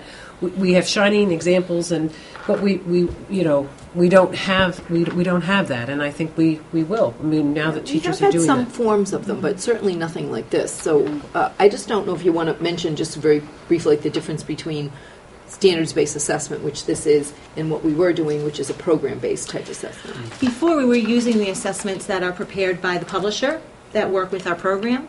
And those assessments, while they look really wonderful, and they're really tied strongly to the program. So if you learn multiplication in this modality, that's the way we happen to do it in an area model. That's how you're going to see it on the assessment. And our concern has become, as we've looked at the MCAS data, are they making the connection between that and what they're seeing in MCAS, which is the same standard, it just looks different. So we thought, we do have a mix. We still do use some of the program-based assessments. We use them for quizzes, and the kids are still exposed to them. But we want to make sure that we're not, hanging them out to dry on one high-stakes test that once a year, and they can get exposure to this type of assessment all along. Is it because the books and whatever is published isn't published with just Massachusetts in mind? Exactly. That's So an excellent therefore, point. you're going to get a different assessment That's right. because they're not looking for the same thing. That's So, exactly true. yeah. Exactly And right. textbooks are written for what state? Texas. Not Remember they educated us Massachusetts. that? Because they have the money to buy textbooks from You know, it's such a California. statewide purchase. So, Yeah. yeah. But I So I bet think you that's- that's the difference. This has been a great presentation. It's technology. I mean, just using it. It's all web-based, it's all stored, so it's... Yeah. I And mean, they this store started from year to year, which is not great. too long ago with, I said to Allison, what's this Galileo thing? I think we Googled it. I Googled it, and all I could find was the Galileo. Yeah. So I had some trouble. that's how we finding it. started. I said to Allison, what's this Galileo thing people are talking Spending a lot about? of time looking outside. And here we are. Yes. Thing, you know. So we were kind of like, I don't know. So we, did some investigation. Why were people talking about Galileo? And when we first saw it, we just said, wow, this could certainly move us forward. This has been great to actually see a live presentation. Thank you so much for I'm coming glad. and doing it. Thank you so much for coming. Yeah. Appreciate Thank it. you. Yeah. Thank you. Thank you. All right. Awesome. Okay. We're going to move on then to special education programs update. Ms. Arlene Hubert. So while we're transitioning this, let me just say a few words. One of the things I thought we would do, and Arlene and I actually talked about it a little bit this afternoon as she was preparing a presentation, is this obviously has some budget implications, so we're going to do both at the same time and then got to move both the agenda items, the next two agenda items. Will kind of dovetail together, but I thought it would be appropriate, since we're talking about budget and special education is a portion of our budget, as everyone knows, that Arlene had originally been scheduled, I think we said in our goal sheet in March. Right. But I think this is more timely, and I'm sure if she needs to come back in March, we would welcome her back for any other updates. But we thought that this would be a good opportunity for the committee to have an update about special education and then talk about any particular budget implications, and that would kind of take care of both of those items, and we could bring the principals forward on some of our other budget. So does that make sense to everyone? Yeah. Definitely. Okay, Arlene, are you set? I'm all set. Great. Did I give you enough time? I think so. You are? Thank you, and Happy New Year, everyone. So I thought I'd start with just a little overview of the students who are receiving services. And the state average is 17%, and you can see that in November, Foxborough was at 19% in November of 2008, and we dropped to 17% in November 2009, and most recently we're at about 16.7% of our students receiving special education services. So I think that's good because we are more in line now with the state average. And I'm not exactly sure why, but it could be due to a couple things. I think our population is down a little bit in terms of enrollment, but also the RTI work. I think a lot of students are receiving services now under general ed, so that could be part of the reason. I wanted to share with you some of the initiatives that we've been partnering with the rest of the district, and one thing is certainly in the area of technology. For the past 2 years, for fiscal year 10 and 11, we received some federal grant money, which we will not get after this year, and we purchased 16 interactive whiteboards that are being used across the district. There are 5 at the high school, 7 at Ahern, and 4 at the elementary level. And we worked with the principals and the technology staff to, really locate those interactive whiteboards in places where all students would be able to benefit from them. We bought 37 new computers for Ahern and 8 new computers for the high school. And our other focus has been on software to assist students with accessing and participating in the general curriculum with Kurzweil and Dragon Naturally Speaking. And I just want to talk a little bit about Kurzweil. I don't know if you're familiar with it, but it is a very powerful software program for helping students and supporting students with reading and writing. And I actually saw a great YouTube video today on Kurzweil, and if we weren't pressed for time, I would show it to you.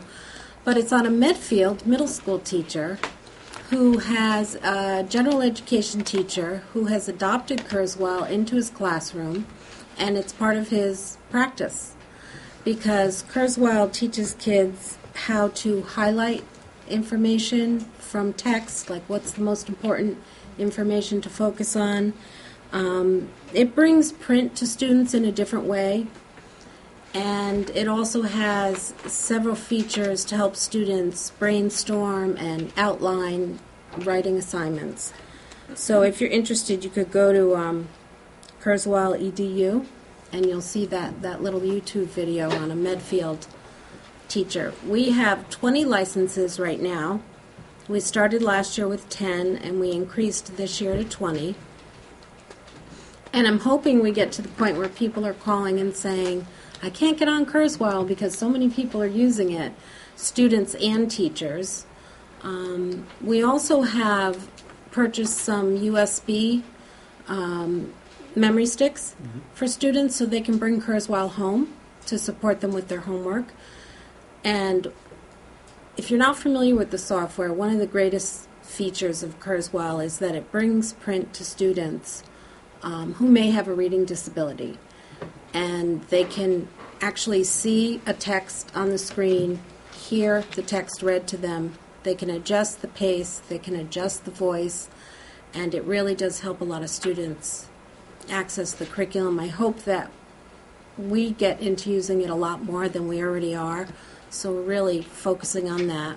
And then we've done some work with Dragon Naturally Speaking, which you may be familiar with, but that's also speech-to-text software to help students who have difficulty with writing speak what they may want to express. So we're doing a little bit of work with that.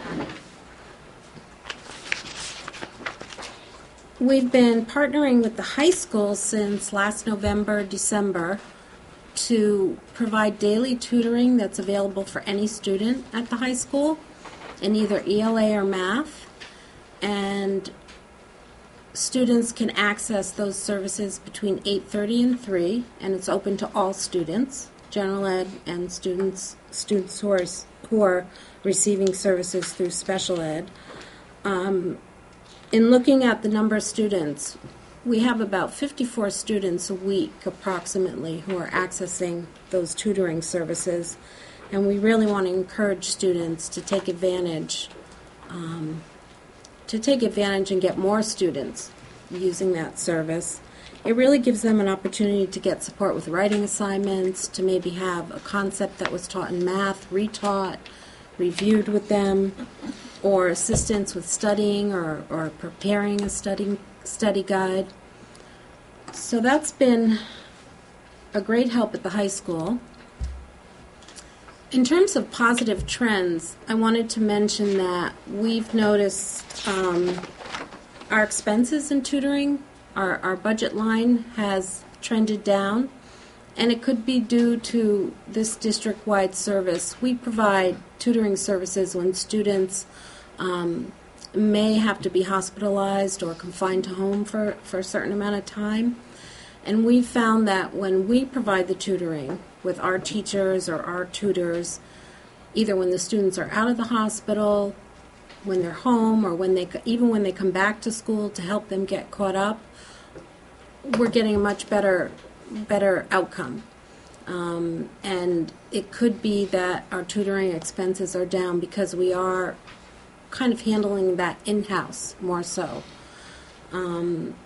We've also found that our contracted therapy expenses are down, and part of that is due to the Spoke Collaborative merging into the BICO Collaborative. We used to get billed separately for the therapies of the Spoke students, and now that's included in their tuition. And we also have been working on our in-district programs, and that could also be a reason why our contracted therapies are trending down. We presently have 23 students out of district, where we were running at about between 30 and 33. That's a good thing. However, we're kind of holding ourselves in terms of our budget with out-of-district placements because the cost of tuitions goes up, the transportation goes up. But if we had 30 or 33 kids out of district at this point, we may be, really looking at some higher expenses in that area. Yeah, Arlene, thanks for mentioning that. One of the things I wanted to try to tie this to budget for even this year and next year is that point. And I think it's the right point. I think if you look at other districts or you read in the media as people are developing budgets, and if you have the same number of students in placements like this, that the budget numbers continue to rise. We have really held the line the last couple of years. Paul, you could speak to that as much as anyone else. Partly because we've tried to consolidate some transportation, but at the same time, with our numbers going down, the costs are still going up. So, in a perfect world, you might want to say, well, gee, if you have less students, you must be paying less in total. But the costs are escalating at such a rate, and I know other districts are really getting swallowed up by this and starting to create that difficult special ed versus regular ed when you talk about reducing budget discussion. We really haven't had to get into that, partly because of the work that Arlene and her team have been doing in bringing students back into the district in programs that we have in the district, really at all levels. So I really credit Arlene, Kim McDowell, and Patty Young and others for all the work that they've been doing to really push that in the direction that we still believe. And we're not trying to do this just because of budget. We find that many families would, love to educate their students in the school system if, in fact, we have programs that we can provide that are of high quality.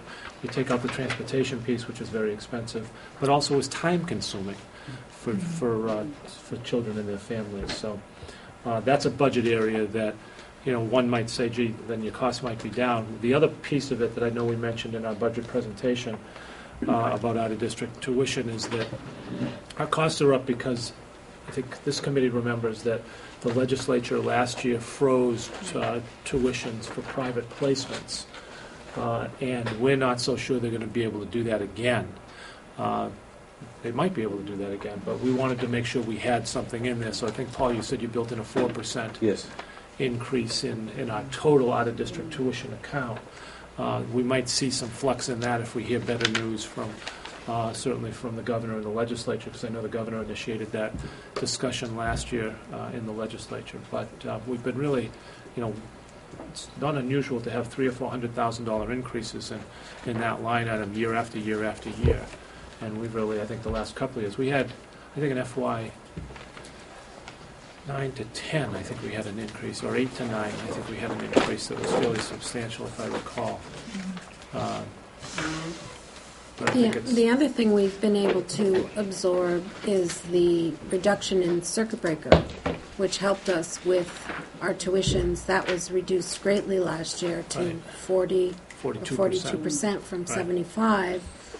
And I think, the fact that we have less kids out of district has helped us keep things steady. That's a good point, very good point, very good point. We've been working at the elementary and middle school level with the Walker School, well, primarily at the middle school level with the Walker School. They've been working with us this year to work on program development and support the staff in working with the students who have emotional and behavioral challenges. And that program has really grown. And we've had several parents visit the program and really be very impressed. And in a couple situations, we have parents who want their students, their children, to come back and be at Foxborough schools because it is a good program and the kids are going to get a better academic experience and exposure to, a much stronger curriculum if they're here with us in Foxborough, as opposed to being out of district in some of these placements. We've established an elementary and a middle school mental health team. Last year we did it at the elementary level. This year we're doing it at the middle school level. This is a team of guidance counselors, school psychologists, the behavioral needs teacher who meet, and a teacher can refer any student who's having behavioral problems or social emotional issues. And actually, so far at the elementary level, 29 students were referred this year, and just one student's needs, precipitated that student going into our team-based learning program at the elementary level. And then at the middle school level, we've also had 26 students referred, and these are regular ed and special ed students. So those teams really help support and are also tied into our RTI initiative, help support students who are having challenges behaviorally or emotionally. I think one of the things that we've worked really hard at over the past 3 years, and probably one of the things I feel the most proud of, is our parent relationships. And I had shared with you a survey last year that we sent out, and I have the results of that survey from the 2009-2010 school year. There were 139 returned, and these are the 4 statements that we asked parents to respond to. My input was encouraged at my son-daughter's team meeting, and we had 136 agree, 2 somewhat agree, 1 disagree. The process and criteria for special education eligibility were explained adequately to me. We had 120 agree, 5 somewhat agree, 0 disagree, and then 14 it wasn't applicable. We had the statement, I understand the recommendations made at the team meeting concerning my child's educational programming. Again, very positive. And then the last statement, the outcome of the team meeting addresses my child's learning needs. Again, very positive. And, keeping a pulse on how parents feel about the services, the explanation of a special ed evaluation, the way eligibility is determined is very, very important to the work we do. So, yes. I think that speaks volumes. That's the success of your program, and that's a huge credit to you and your team, because when you get those kind of numbers come back, that's what keeps you alive and healthy within the system, and that bodes very well for all of us. And that speaks volumes to me. Well, it's great because I read every single survey, and not only do we have, this tallying of their responses, but parents write beautiful notes. Mm-hmm. They speak about specific teachers, and it's just, it's been a really nice experience to get those. But that's what's going to encourage people to come back within the system, when they know that they're being listened to, that their child's interest is what we have at the forefront, and this speaks volumes about what direction that we're going in at this point. Our numbers may be going down slightly, but 23 out of district versus 33, and this didn't happen. This happened with a lot of work, and that's also what's going to help keep our costs down. May I ask, what of the 139 returned surveys, what percentage of the parent population would that be? Well, I started sending the surveys out in November, so we missed that September, October, November group, and we had about 500 students in special education, so we send the surveys out with every completed IEP or, every completed IEP. Okay. So I can't be certain what percentage because I don't have the first 3 months, but next year I could be, a little more accurate. We actually changed one of the questions this year, and it really is related to the RTI initiative.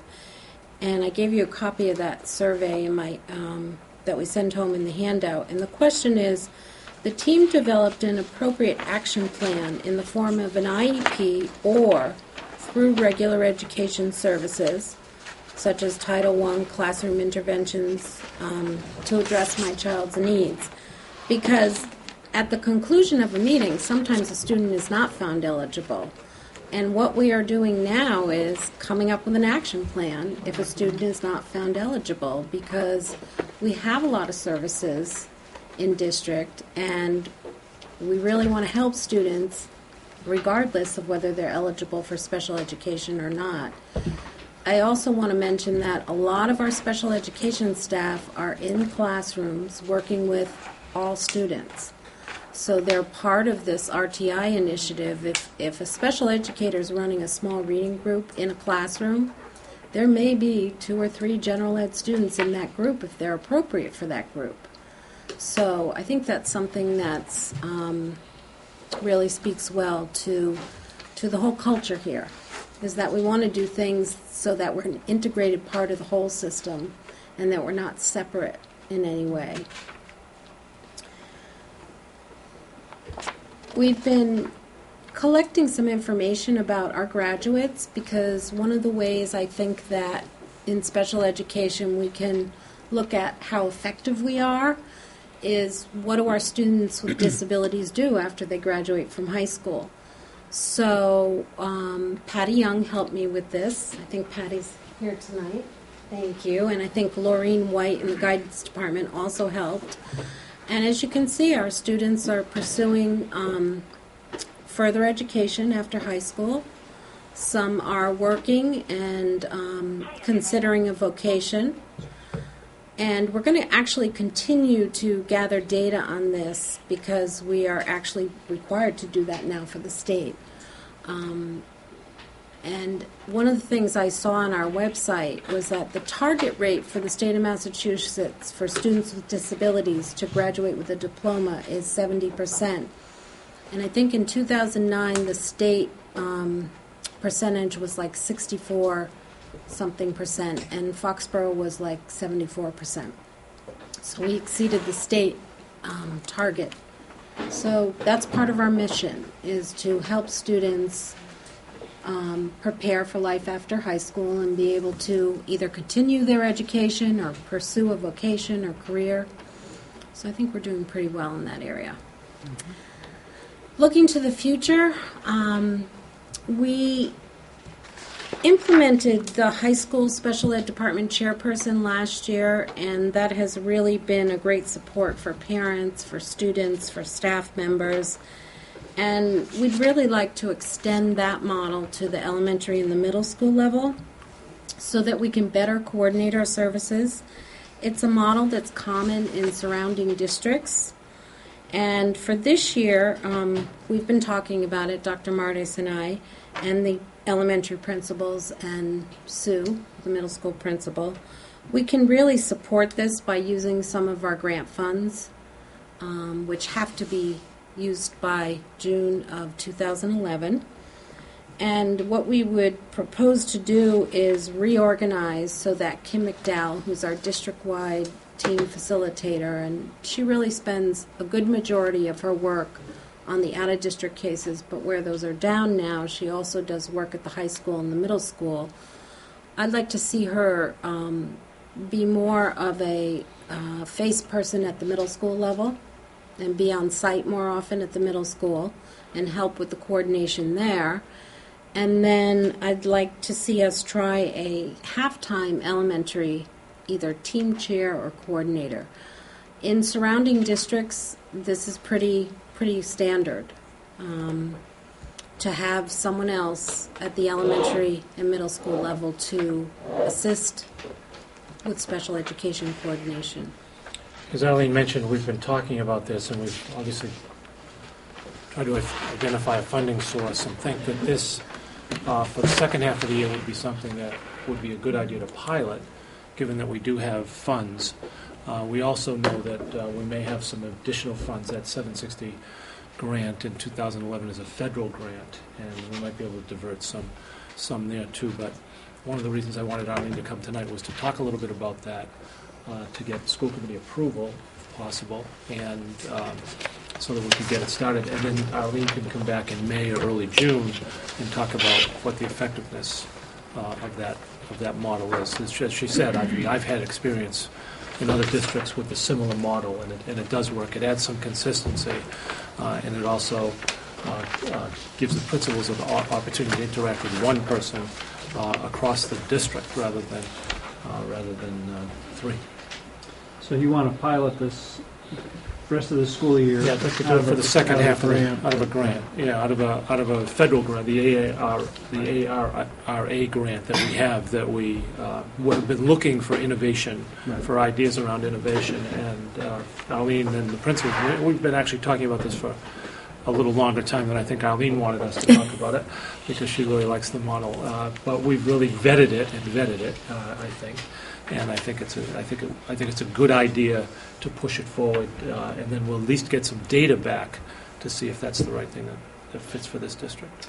Are you talking about one coordinator One for both? half-time coordinator for all three elementary schools. The Kim McDowell piece, because we can make that adjustment, because because we know that her load without a district is less. And as Arlene said, Patty Young is doing a terrific job here at the high school. We started that model because we had it in the budget for a department head, just as we have department heads for other departments here at Foxborough High School. So a half-time person for all elementary levels, and then the middle school would be? That's already taken care of. We could divert some money through ARRA for that, if there's any funding needs in that area too. And I'm sure it'll be a success. I'm sure the pilot will be a success. But in terms of, our budget position next year, there's no implication at the moment in this action that we'd have to commit to that yet. No. Although we'll be setting ourselves up that assuming it goes well, it's going to be a tough thing to cut back on. But right, and I think we'll be looking at how can we creatively use the 760 grant, the federal grant that we know we receive every year. So that would be something that continues next year. Right. So and we'll see what other loads look like around anything else at the elementary level. What's the number that we're looking at for the halftime in terms of funding? 45,000. Right. How much? 45 for halftime? Is that the? It's a combination of the two, because it would be a halftime salary. Yeah, it was a half salary, but then some additional days, and then a stipend. Right. But the money's already there, so we're just going to allocate it to be used for that. This year. Now, did you say the 760 grant ends in June of 2011? No, 760, this is two grant funding sources. The ARRA grant does end at the end of the year. Okay. That's the federal stimulus grant. The 760 grant is a yearly federal grant that tends to renew itself. I feel comfortable making a motion that we support that request. Obviously, I'm concerned about the budget for next year, but as we've stated, that doesn't... If we can't fund it, we can't fund it. Right. Then we'll just go back to the old But model. we will have data. We'll have some data to see if it's something that we should be able to support. Okay. I'll second that. You made that motion. Yeah. Okay, so do we have any further discussion to accept the grant funding for the halftime position through, what's the date? July? The end of the school year. June, end of school year. Okay, all those in favor? Okay, It's a great idea. Another way that we efficiently utilize our capital. We don't buy until we experiment. And thank you for all of your work, Arlene, who over the last year 3, you've gotten us to this point. It's very impressive. Very impressive. Well, I have to say I love working here. It's a great community. One thing I forgot to mention is that we have a great relationship with our Parent Advisory Council. We've done a lot of work sponsoring different events, speakers. They're great to work with. So I feel very supported, and it's great. It makes the job a lot easier. Thank you, Arlene, for bringing that up. Maybe we could have a quick, because we suggested that perhaps they would come and visit with us. Yes. And primarily because there were some years where we forgot, and they didn't really have any money in the budget. So they had to, it's hard enough to have this group, and then you have to raise money if you're going to have a group and have coffee and whatnot. But I know in the last number of years that's been taken care of. Do you think they would still need to come before us, or have we taken care of them in the budget so that we are supporting the PAC financially for next year?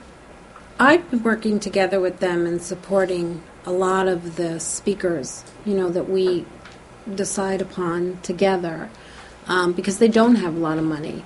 And we're pretty much in agreement. Like, we had somebody come in to speak about executive function disorder, and I funded that also through a grant. We do some things in-house. For example, on February 3rd, we're going to have our middle school speech pathologist and social worker give a presentation on social thinking skills to parents during the day. So that's, we've been working together, and really, I think the PAC and the special ed department should work together. And I think we can plan events together. So I think their funding has been okay. I don't want to speak for them, but I'm sure they'd always like more. We but don't want to take it for granted. Thank you. We just Yeah, like to it's ask good. the No, it's a question very good because there point. have been times They where did that come to us. hasn't happened, and we know that good things are happening now, but it's nice just to keep tabs on that. So thank you for doing that, because you talk about parent services and managing your costs. When the parents aren't happy, and this is a town, a decade ago, there were very big lawsuits. Okay, so it's nice to know that the whole tone has changed, and we're really and especially in the last number of years, there's that whole nurturing of relations, really reaching out to have a relationship with parents, and that makes a difference when parents are engaged and the right services are selected for students. That's where you have the biggest gain in learning. So again, it's using our dollars wisely. So thank you. Good. Thank you. Any questions or? Thank you, Arlene. Wonderful. Thanks, Thank you very much, Thank you. Arlene. Thank you. Thanks. We're going to move on to the FY12 budget. Okay, why don't we start out with the elementary school principals, and let me frame some of this. There's some news that some of you may have picked up in the local media that we've been talking about entering into the FY12 budget. When we talked about our first budget presentation in December, we talked about a gap that we had identified, and the work that we do, I think, collaboratively with the municipal side, and looking at all the numbers. Well, we also then presented our budget in trying to get to level services and some other revenue projections that may or may not come to fruition. The revenue gap now is about $2 million. It's actually a little under that if you look at all the data. But $2 million is a safe number to use. And we agree with that at this point in time, certainly with the town. So it really makes our challenge even greater to try to get to level service. So what I thought we would do over the next few meetings, this meeting, the next meeting that we have scheduled is on the 24th, and then we have one more meeting on the 24th, and then we have our budget hearing, single agenda item on the 31st, and then on Wednesday following that, on February 2nd, we have our presentation to the advisory committee. And I think we should still be talking about trying to get to level service. And I think that if the committee agrees, and that's one of the reasons that we wanted to talk to principals tonight, we've had some conversation about special education as a department. On the 24th, we'll have a conversation with some of our other departments about their budgets. But I think that's going to be our greatest challenge, at least in the time that I've been here, to try to get to level service. And it's been a challenge the last couple of years, as I know all of you recall. But I think that gap is a large gap. So what we wanted to do was talk a little bit and have our principals talk tonight about what does level service mean, just so that we have a working knowledge of that from the committee's level and from a community perspective. What has that meant over the last year or two for us to be able to offer the same quality services? And we've had, obviously, many discussions or even topic discussions tonight about that. So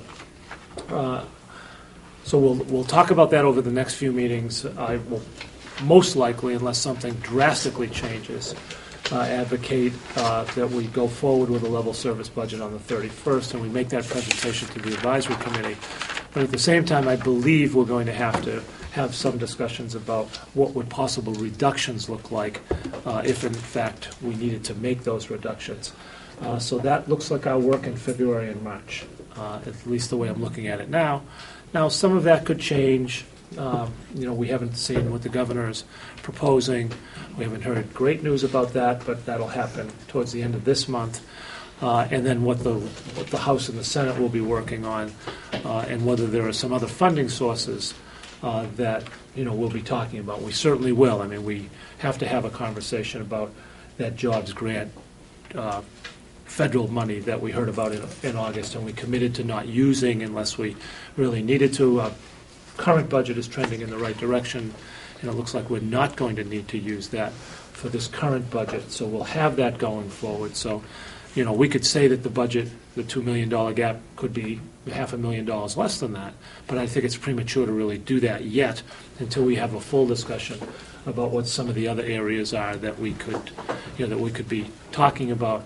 And we also need, as Paul and I have been talking informally and somewhat formally, but more informally with Kevin Pecos and Randy Scollins, we need to get our budget subcommittee together over the next couple of weeks. And that Katie and Martha, I know, are involved in that budget subcommittee so that they can also share some of that information going into our next budget discussions on the 24th and the 31st. So that, I hope, frames for the committee and for the public our efforts to try to get to level service for our next budget year. Anyway, is that a good segue? So basically, we're just have a little 30-second introduction just to talk a little bit about what Dr. Martis was just saying, that you have the budget packets, and the first 3 pages are the elementary, the top portion are the staffing budget needs, and that again is level service, and I believe Paul went over that before vacation. The level service budget does allow us to maintain the class sizes that we currently have, which are very reasonable. The bottom sections on the 3 pages are the supplies, equipment, and materials. Again, that is level funded, but the level funding does allow us to continue to support our recent curriculum adoption, such as the ThinkMath.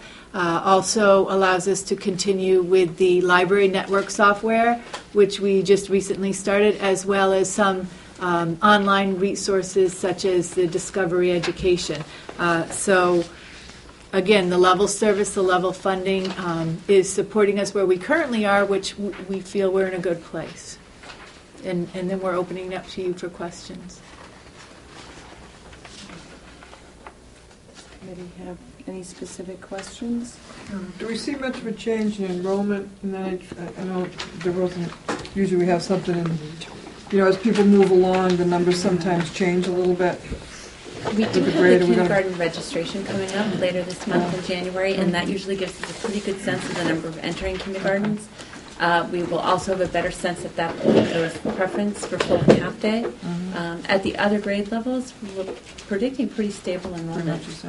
We're expecting the same, I think, at all 3 buildings, needing the same number of teachers as we currently have. Okay. Sometimes you'll see a bump and one year it comes down a little bit, so we're going to be pretty steady. That's a good question, Martha, and I know that we've had discussions, and the Borough School's been somewhat impacted by the lodge, and we have to monitor that because it's a little more transient because it's rentals. So we have to be careful of that, but that's a new property coming online. It hasn't, the Borough School has capacity. We also have to look at Chestnut Green and any other developments, and whether there'll be a turnover in housing. That's another area that we really need to closely monitor. We know the housing market has been really flat the last couple of years everywhere, certainly in Foxborough. But it's something, to Ingrid's point, it has been pretty steady right now. We haven't really had any real fluctuations. And we're worried in a couple of areas about class size. We have 4th grade coming up next year's 4th grade, current 3rd grade at both Burrell and Taylor that we need to monitor closely. And then if there are some changes, just as we I think this committee remembers we had more kindergarten students and more interest in full day at IGO, and so we made some adjustment around that. We were able to work the budget through in terms of hiring practices, et cetera, in order to make that work for this current budget. We've taken that piece out because, as Ingrid just said, we don't have our current numbers. We have projections on kindergarten, but we'll be hearing on registration starts January 18th, 19th, and 20th. Right, and so we'll have current data even for our next, at least a preliminary data on first registrations for our next meeting on the 24th, and certainly for our meeting on the 31st. So And we were also considering, I believe, moving up the deadline for deposits so that we would have a better idea of who was going towards full day and half day, I think, which would help us. Yeah, thanks for raising that, Michelle. That's something that I think that's something we will do. That's a procedural thing that, as we've learned about full day and we've learned about the interest in full day kindergarten, we really need to have people, because of the budget, we need to have people make a commitment. And it doesn't have to be a large monetary commitment early, it just has to be a monetary commitment. Chris, if we've had students come back from, say, the charter school, at what grade level are you seeing most of the impact? Yes, Sue actually can talk about that next, but that's really, we've seen it more at the middle school. More at the middle school. You may want to talk anecdotally about the different grade levels, but we don't see it too, we don't see it even as much, actually, we probably won't see too much of it anyway, because I think we only have 6 kindergartners, Foxborough kindergartners, which is down from the 12, 13, 14, up to 16, I think, over the last 5 years. So I don't think we'll see much of that from K to 1. We did see. I just was curious, class, where's it going to be impacted if they No, come that's back? a good, but we tend not to see it until middle school, 5th grade, 6th grade, and then sometimes 7th and 8th. Particularly if the students are going to Foxborough High School. Go ahead. I was going to say, I think we're losing fewer kindergartners to the charter school than we were. Yeah, because our number, that's a good point, because we've been predicting that our kindergarten numbers would be down based on births. Yeah. But when we add in those, extra dozen or so, they've really been about the same number, which hasn't, Very surprising. It's been, What's ironic, though, is here you have someone who wants to come to a full-day program, who pays for it, and we're not paying out the money to somebody else, so it is true. It's a win-win. It is helpful. It is to the school. It's a double benefit. Right. To us. And at least at IGO, it's been helpful because we can predict better how many first graders. We have fewer entering first graders. We used to have a lot of kids go to the charter and then come back to first grade. And then you got kind of hit but with it's it. much more stable. I think It helps for Well, planning. that's an easier for sure. transition for the child. Yeah. Right. Okay.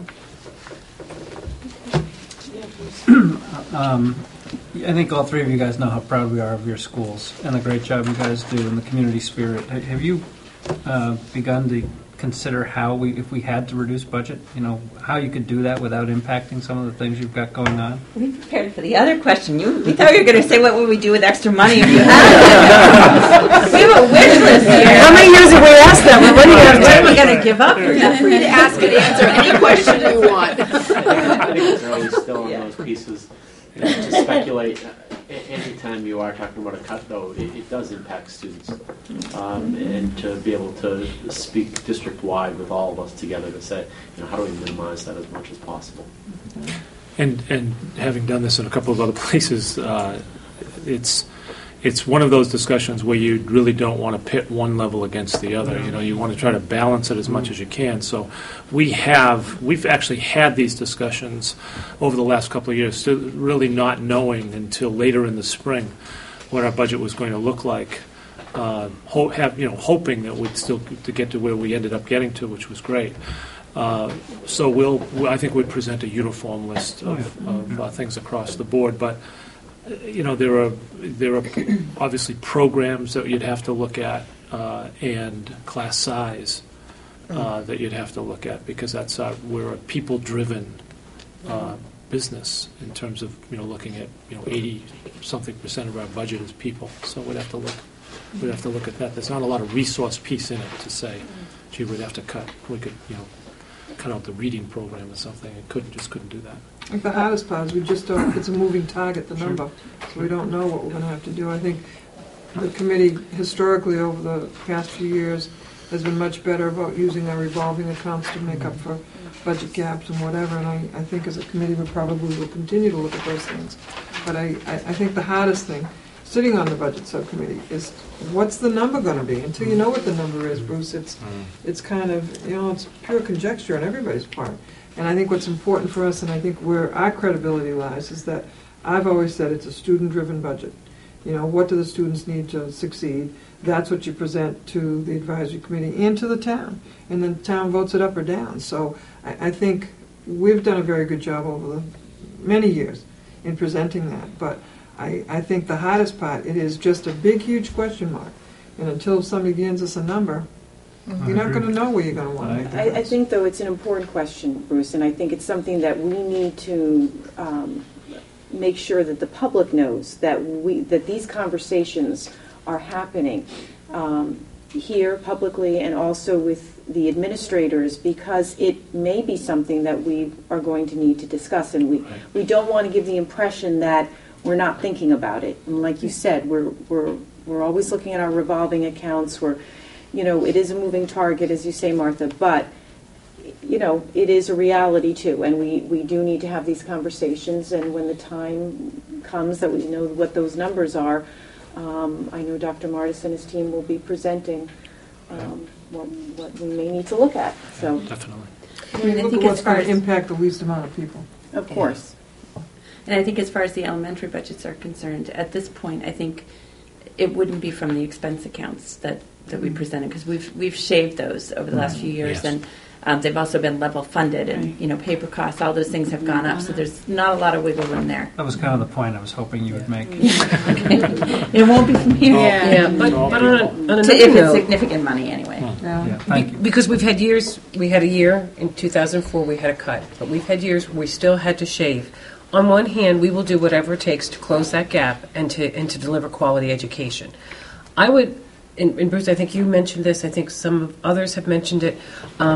We once used the wrong term and we said about that money business like a gift. We're never going to, because there is never any money, but we have in the past had a priority list, and some have asked for that. It's just helpful to us to know district-wide what is your priority. And you're right, it probably isn't going to be the supply line, which is small, because 80% of our budget is made up of labor. But what would be those, if we did decide to use a little grant money for maybe because we say special ed, if that halftime coordinator is the most important, then we have to do this. Or what is that's most important? I would like to have this year that priority list again. That's kind of that all the principals and administrators all look at, and we kind of know, who's on base. If a miracle should happen, or there's a revolving account, or we close, but then we end up with a slight surplus, where would we put that for the highest gain? So what are the top 5-6 priorities that are district wide? I would like to know that. Okay. Well, to that point, Ingrid, did you have a wish list you wanted to make sure you had? But we don't want to use wish because we don't want people to think it. We had talked about where there would be the most bang for the buck if we had additional funding at the elementary. But again, we can only speak for the elementary because we haven't looked district-wide, and there may be a much greater priority at another level. We talked about if funding was available, the possibility of increasing the math specialist position that we have, or expanding through technology the interactive whiteboards in different classrooms. Also, we're piloting Galileo this year at grade 3 and 4, but that's not budgeted for at this point. So that would be another thing that we'd be interested in looking at funding for. I wanted to help you get that out too. Thank you. Thank you. I think what's important too is we do have someone here from the advisory committee who's been involved with education and who understands what's going on and the sacrifices we might have to make. So, Larry, we appreciate you being here. Okay, thank you. Thank you. Sue. Galileo just sold.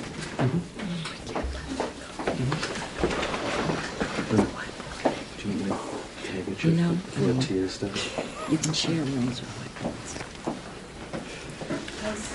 Hey. It's just one of me, three of them. Fortunately, it's not a democracy. We don't vote That's like true. that. And they say I talk 3 times more than they do anyway. I have to echo what they said. There's you have the Ahern Middle School on the next page.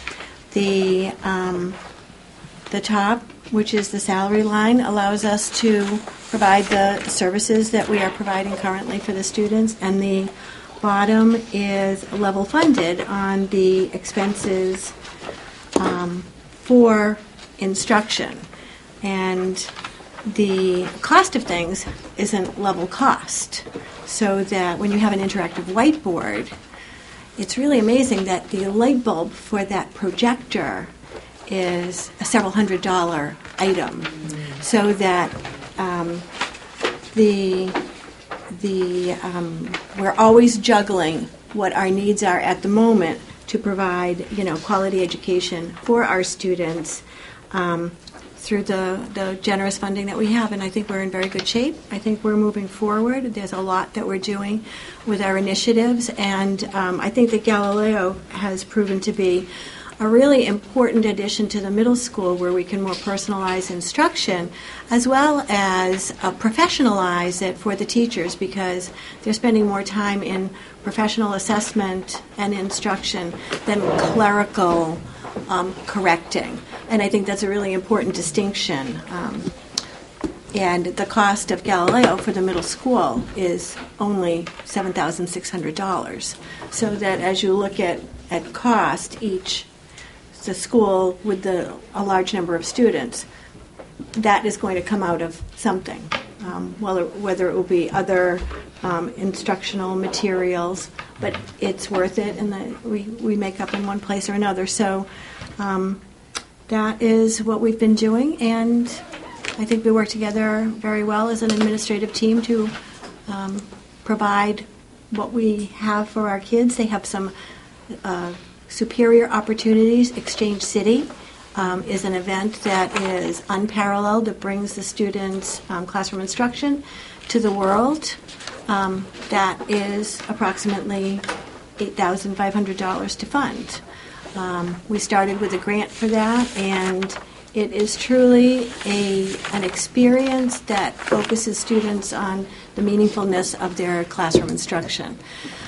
We've been able to use our specialist classroom teachers, special educators, and all staff to provide enrichment as well as remedial activities within the school day during flex time.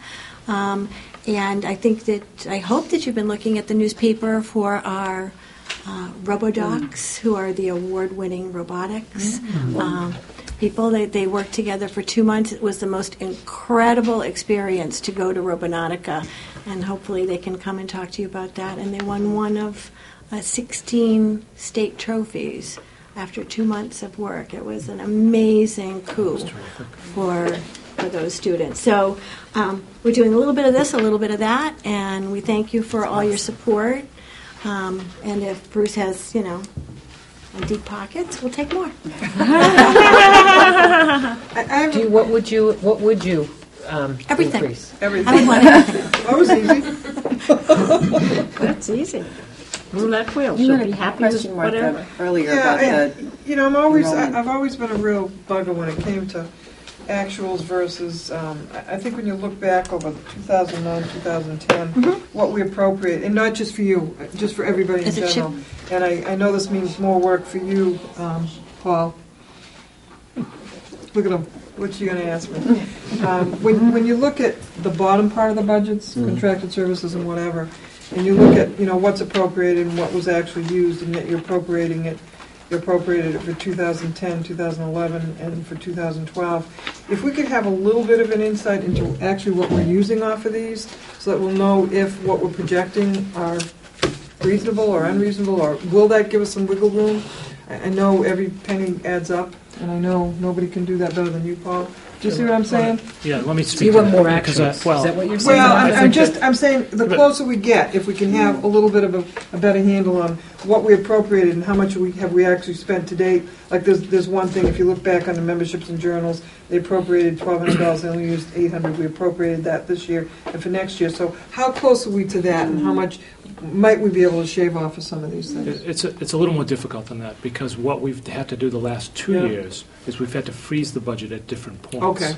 Yeah. So All right. we've had to return Yeah. some money to the town. So we've taken some money out from of different those areas. accounts Okay. as we've gone along. That's a good reminder. So if Yeah. someone says, "What are we using?" it's a different question than what do we need. Okay. So All right. when we had a revenue shortfall a year ago last So that's fall, probably where some of we our were wiggle room taking came money from Okay. different places and saying, okay, we're holding the line on any spending. Yeah. If we didn't do that over the last couple of years, and we could Well, we easily did. we Oh, could easily do absolutely. that. Yeah. Although I would venture to guess that most of it would be spent out at Yeah. the end. So I think it's Well, more. and the other thing is, we use X number of sheets of paper a year. Yeah. And if the price of paper goes up and the budget lines have been level funded, then something already else behind. we shift the money We shift the money to from something. one line to another, to fund that. Okay. And that's where you'll see the variation. But in the budget, it shows you actuals back on 07, 08, and 09, and then it shows you the appropriation for 10 and what the actual was, and then we don't know what the year-end statement will be for 11 at this point. Okay, what the actual, that's what I'm kind of getting at, because then we turn around, we appropriate the same for next year, so, all right, if that's where our wiggle room is coming from, okay.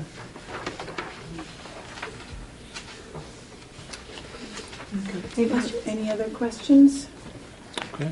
Thanks, Sue. Thank you, Sue. Thank you very much. Jeff.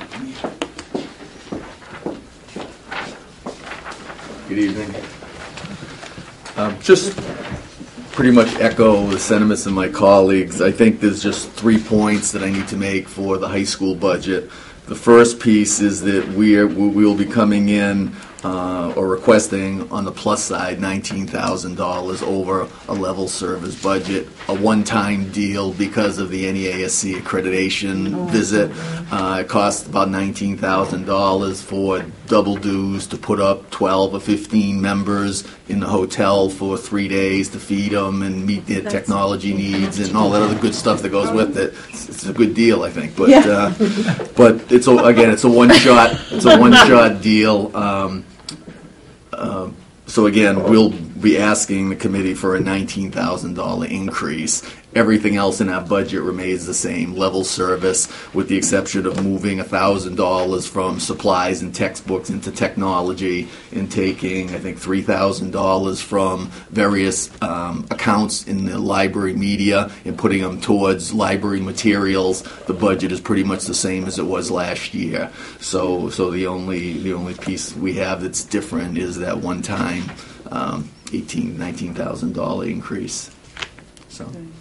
And as far as the budget, I think one of the pluses is the consistency of the monies that have been available each year. Like Paul said, we move monies around to make it work, but that pool of money is sufficient to run all our programs. I think we will still run solid programs. All our programs will be funded with the level service budget. Again, you get worried with the infusion of technology. Like Sue said, with the bulb now costs $200. You kind of rob Peter to pay Paul a little bit, but in the with the entire picture, we think we'll be in good shape and we'll have a solid budget to support our students. And one of the areas, just to Jeff's point, which I think is a good one, if we know that this is a one-time and 10-year event, the committee may want to entertain looking at a revolving account for something like that, so it doesn't stay in the operating budget. It would be something that we might want to look at, another way to fund it. So that I think when we get to the end, that's an area. But we wanted to put everything into the budget that we believe we need for next year. In, I think, a very reasonable way. So. Okay. Any other questions? Just to be consistent, if we find a windfall, and Bruce is going to be looking for one, what would be your biggest priority for the high school? I think there's probably 3 areas. In foreign language, we've got a kind of a moving target. Ooh, Beth will get right on this. Foreign language? Okay. Well, again, it could be because Linda Cameron does a great job with our ASL program. Those numbers, keep increasing, and then we kind of have a bubble, but we're not sure whether it's in Spanish or French, it kind of changes, so it's a moving target. So a percentage down the road might be something we would look at. Compliance for wellness, would ideally like to give all our kids 4 years of wellness as mandated. And then the last piece would be to continue to infuse the library with materials to update our collection. So I think Kathleen's doing a real great job with our electronic media and print, but we still have a ways to go. So, and the wellness with includes a high school health teacher, which we don't. Right, part of the wellness. We've talked about right. that before. We don't offer health at the high school, which is a huge gap. It's been a need for a number of years, and we haven't been able to fund it. So But that's what pretty we wanna close. keep That's what we saying need to it's a know. Those are the priority. priorities that Yes. you talked about, Kate. That's earlier. part I of think the that's People say, oh, you that's a added piece. positions. No, we've talked about that position and our lack of being able to do such. So thank you. That's, and Jeff's got that, so. Anyone else? All right, thank you, All right. Jeff. Thank you. Thank you.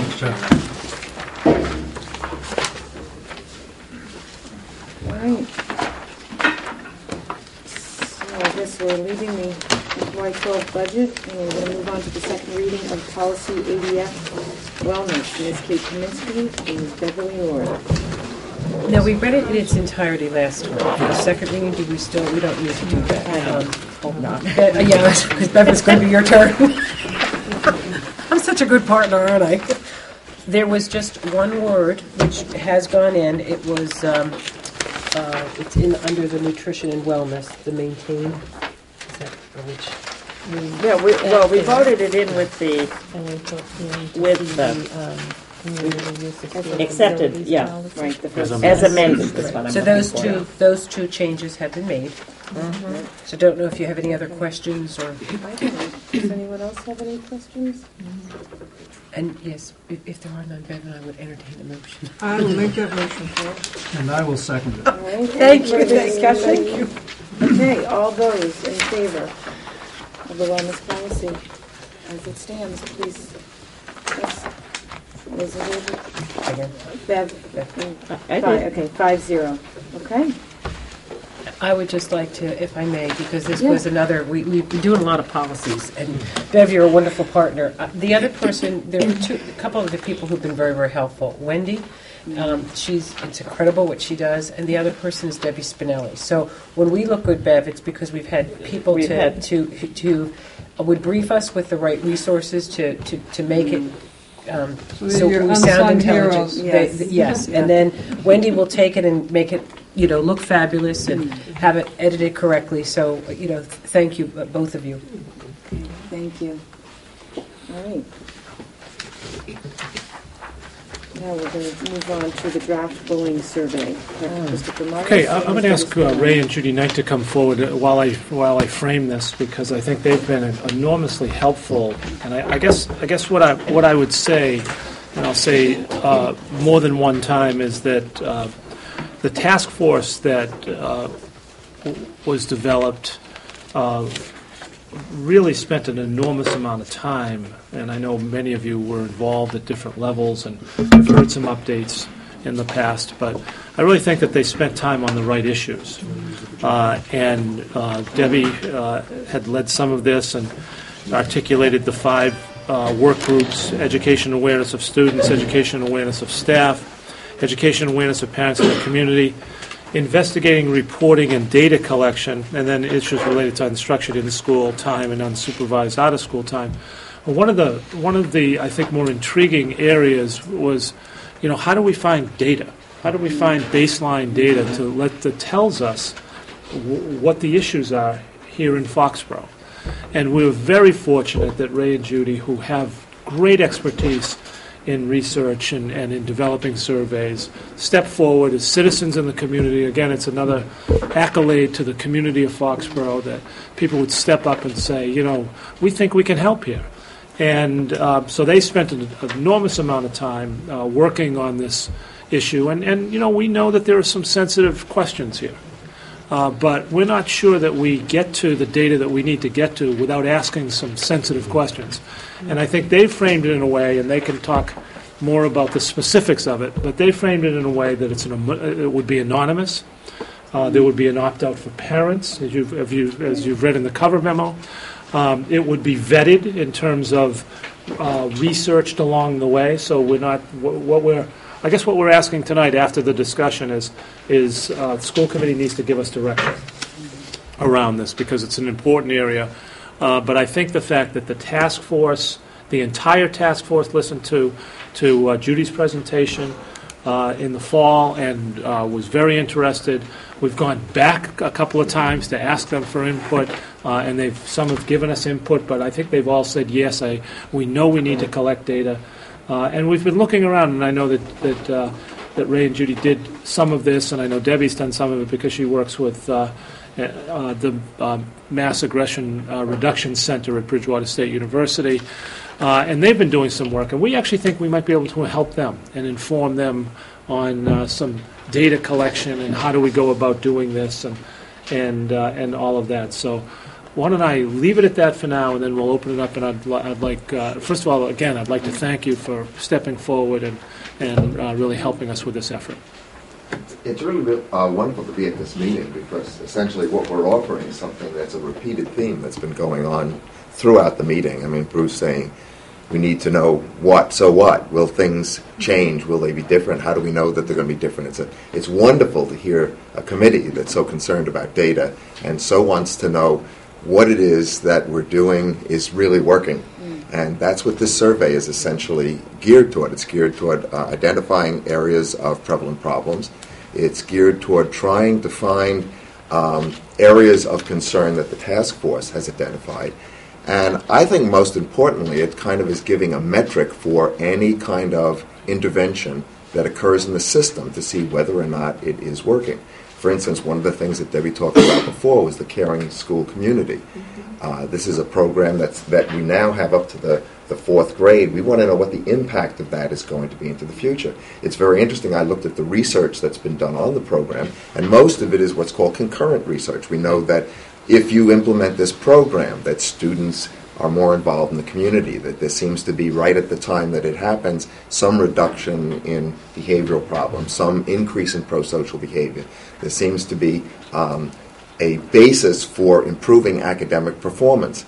But no one knows about the future and what it is that the impact really is going to occur. We would have, with this survey, a chance of starting to get a metric that would allow us to see, are there certain kinds of changes that occur as students move through the system. So it would be a work in progress, and what we're presenting here is the initial step. We'll be getting an initial survey.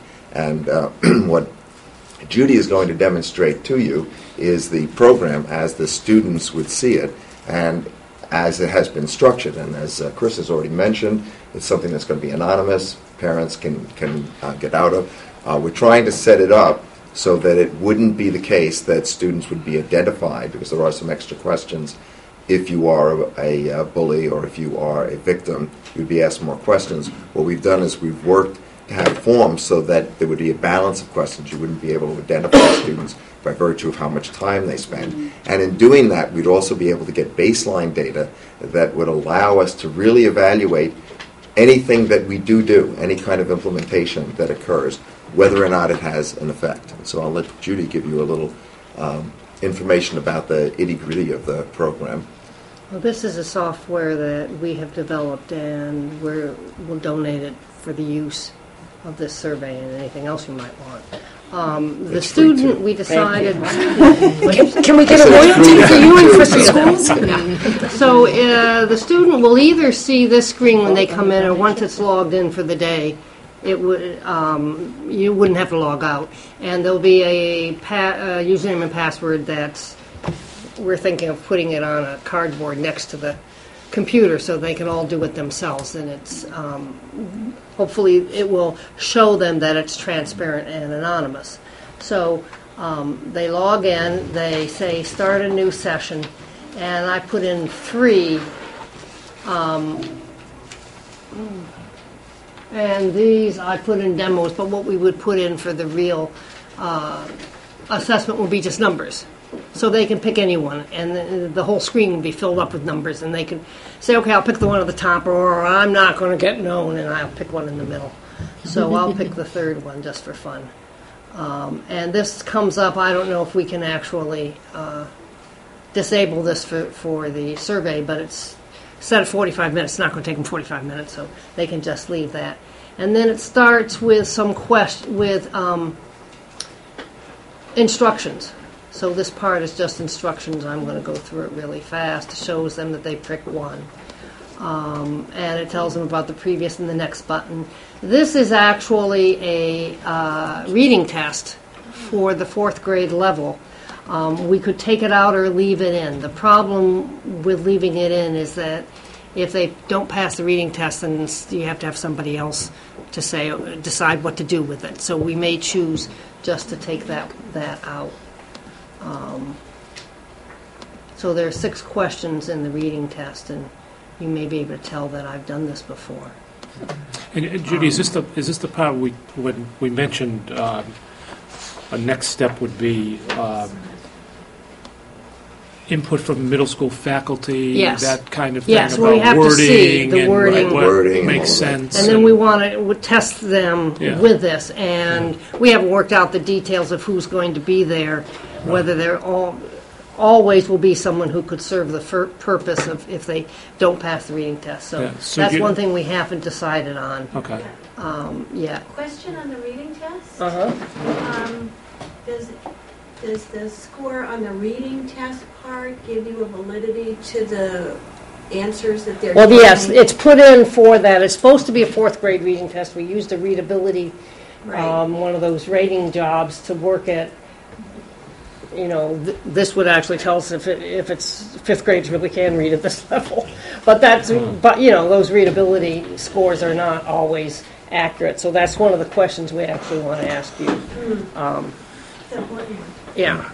And then there's only going to be one question where they can answer more than one question, which is their ethnicity. And this is the glossary feature. So on words that they may not know, it comes up in blue and underlined.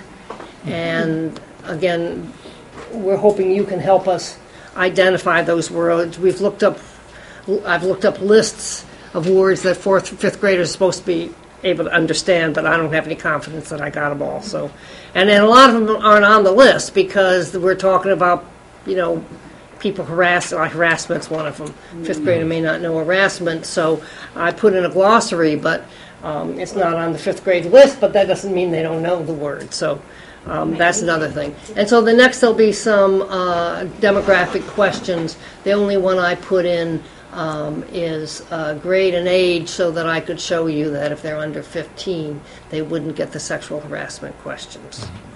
So I don't even know if I got the right age for the grade, but never mind. And that wasn't supposed to happen.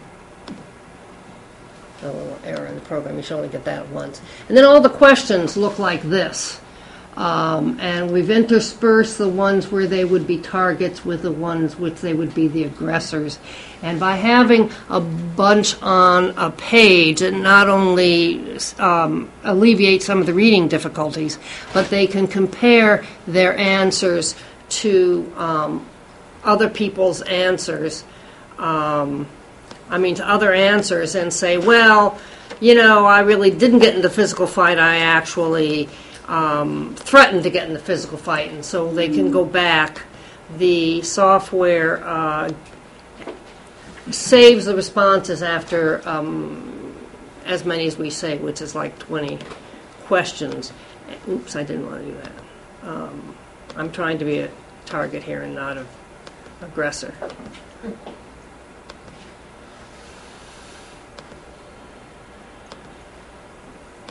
And it goes through. The first one were the physical and non-verbal, non-physical, verbal, I've forgotten what we called it. Yeah. So here's a harassment. Notice that they have to answer every question before they move on to the Before next. they can move on. They have to, yes. And so here's the beginning where you see some of those. And now I'm going to show you the last feature. This is getting into relational questions. Oh, come on.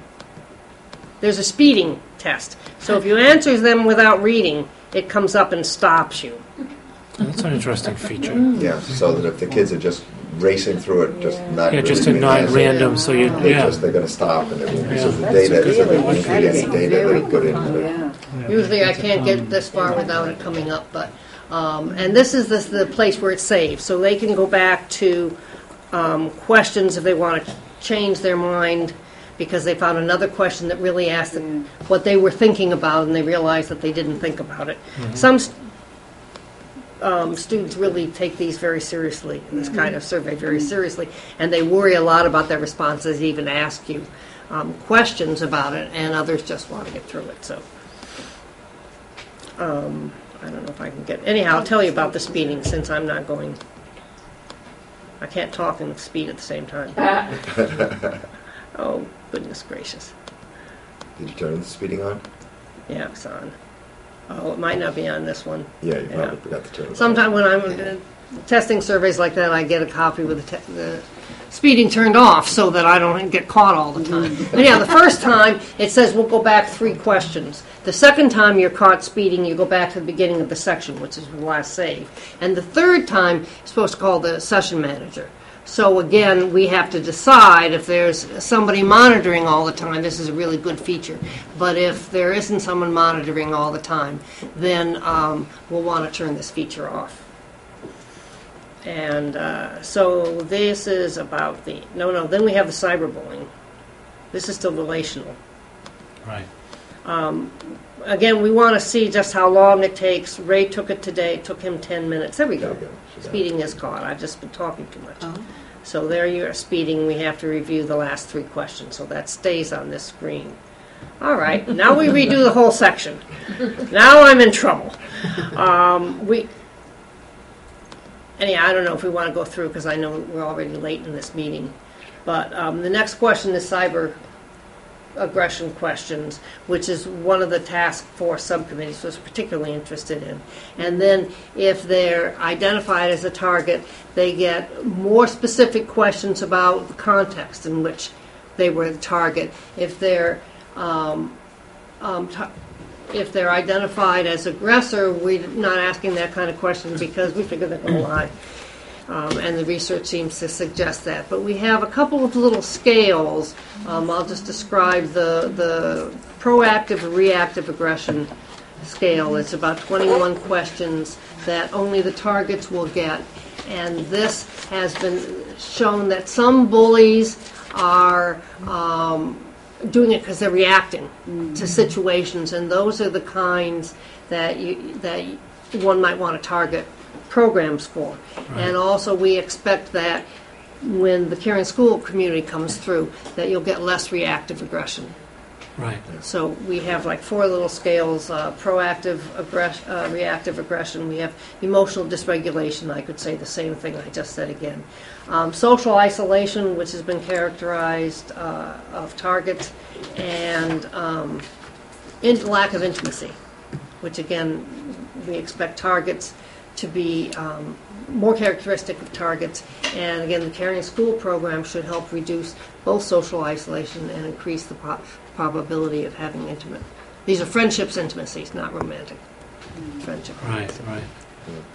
So the students who are not identified will randomly get some of the questions, so you have a comparison group to go to, so we'll be able to compare it, and that will lengthen their time of taking it, so that there won't be a big discrepancy between those people who just go through and don't get targeted as either a victim or a bully.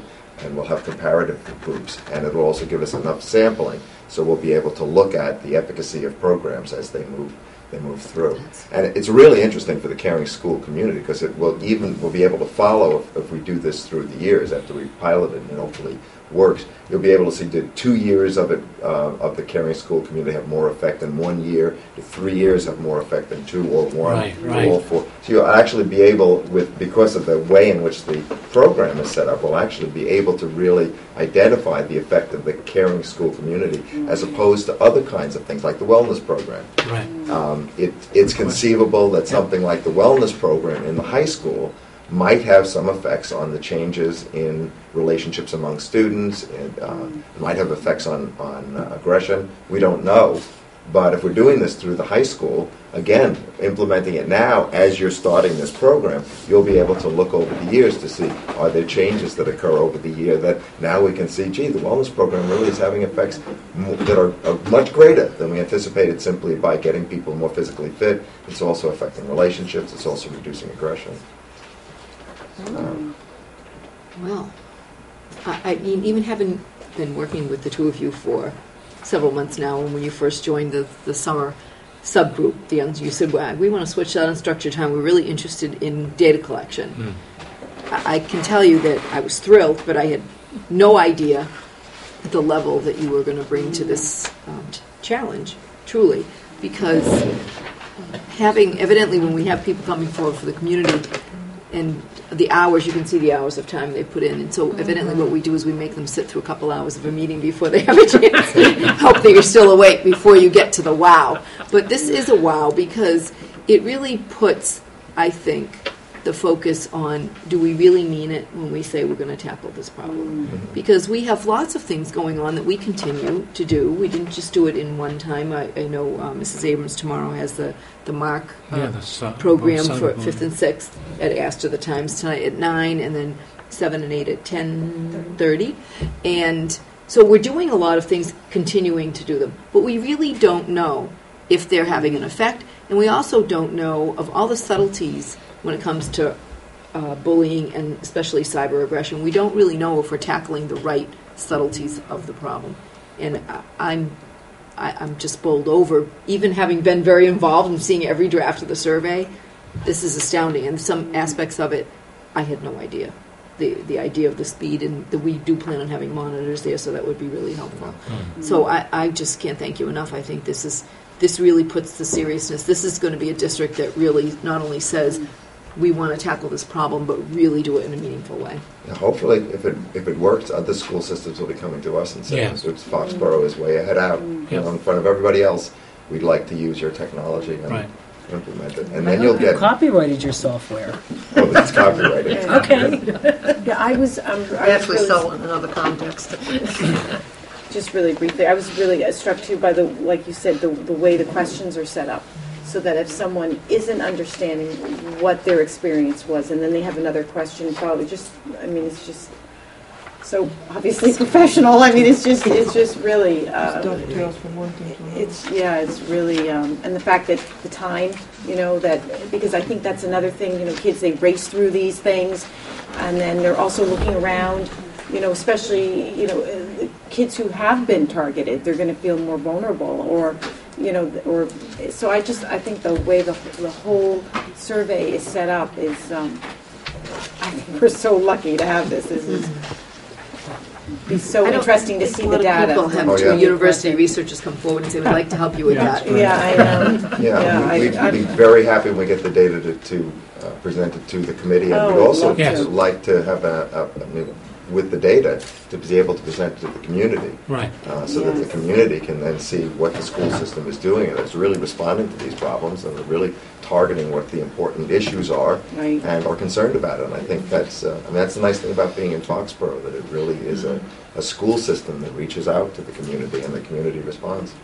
And you had asked Dr. Martis what you need from us is to really, moving forward, what you'd like. I'm just astounded. And I'm glad that Debbie's so happy, because Debbie is the one that makes sure we're legitimate with validated studies. We're rigorous because of Debbie Spinelli. So you passed her inspection, so I'd say you're right up there. I was just clapping. Yeah, good. Debbie, you passed their inspection. Really, that's about all.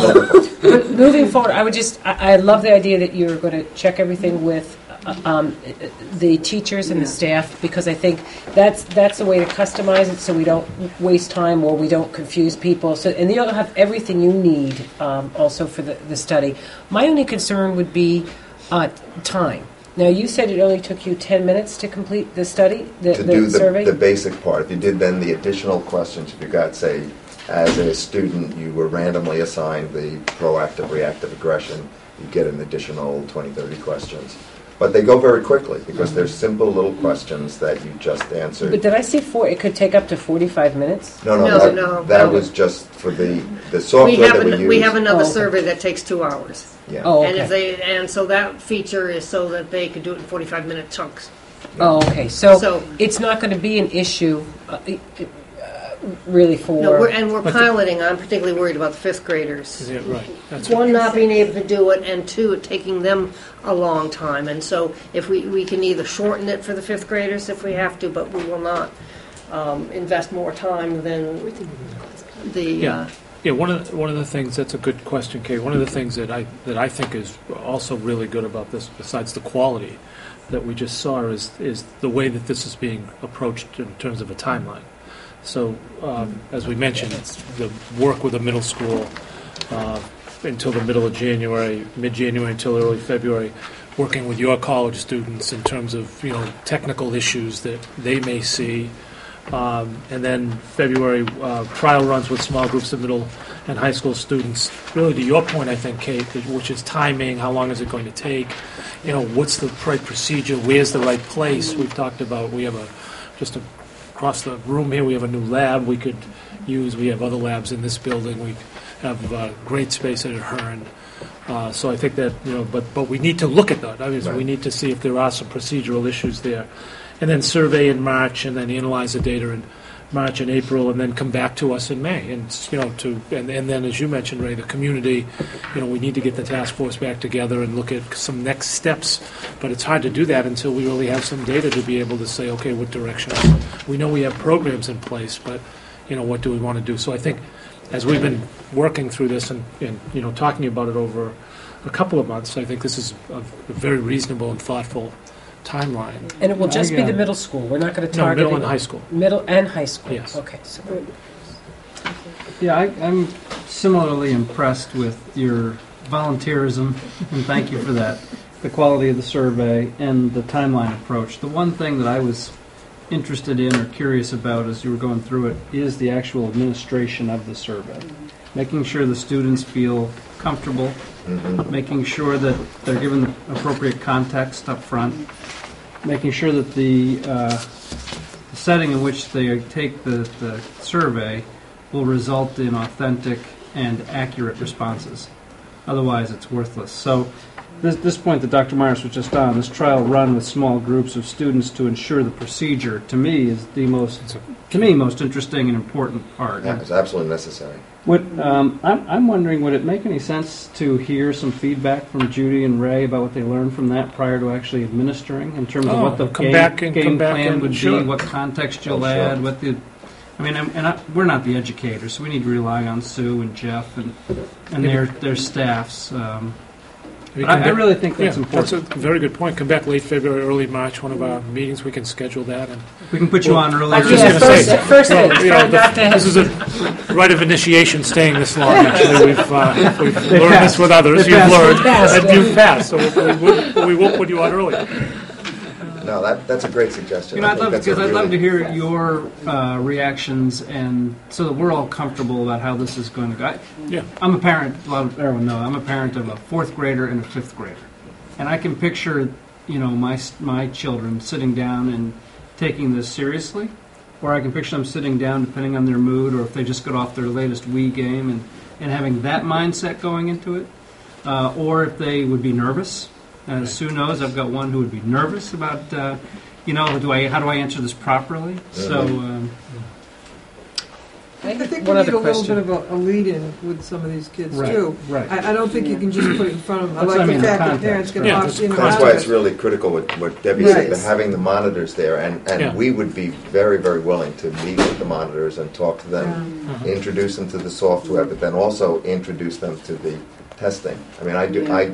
We test juveniles who have serious problems, who are in institutions and so forth. So we're very, very sensitive to the issues that you're talking about, and they're things that you have to take into account. I think if you can do it in small groups and have somebody who's got good rapport with these kids, and just explain to them why we're doing this, what we're concerned about, absolutely. I think it might take some of the onus, some of the pressure off of them to answer it honestly and candidly, whereas somebody else, you don't want to be led down the wrong path either. We all know a survey, depending on what you put on it, that's what you're going to get out of it. But I think if the students understand the seriousness, that we take this seriously, that we do it in small groups, I think you might, and I think the teachers know the students well enough that they know kind of who to separate and who not to separate, because it's like anything else, you get the wrong group and this is a joke, it's not, but this is very serious. And I mean, like you said, we are taking it seriously. But I like the fact that the parents will have the ability to opt in or out of this, depending on what they want for their particular child.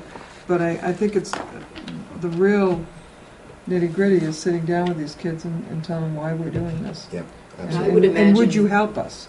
Yeah, I think would imagine we would. I think that's a good thought. We probably would want to put together some talking points that their most familiar teacher could talk to them about, and maybe even some definitions to have conversations about what these words mean before they, get it. So I think we personally, I worry about the length of it. I look at this and I know when a patient comes to my office and I give them a questionnaire and I can just see the look on their face like, are you kidding me?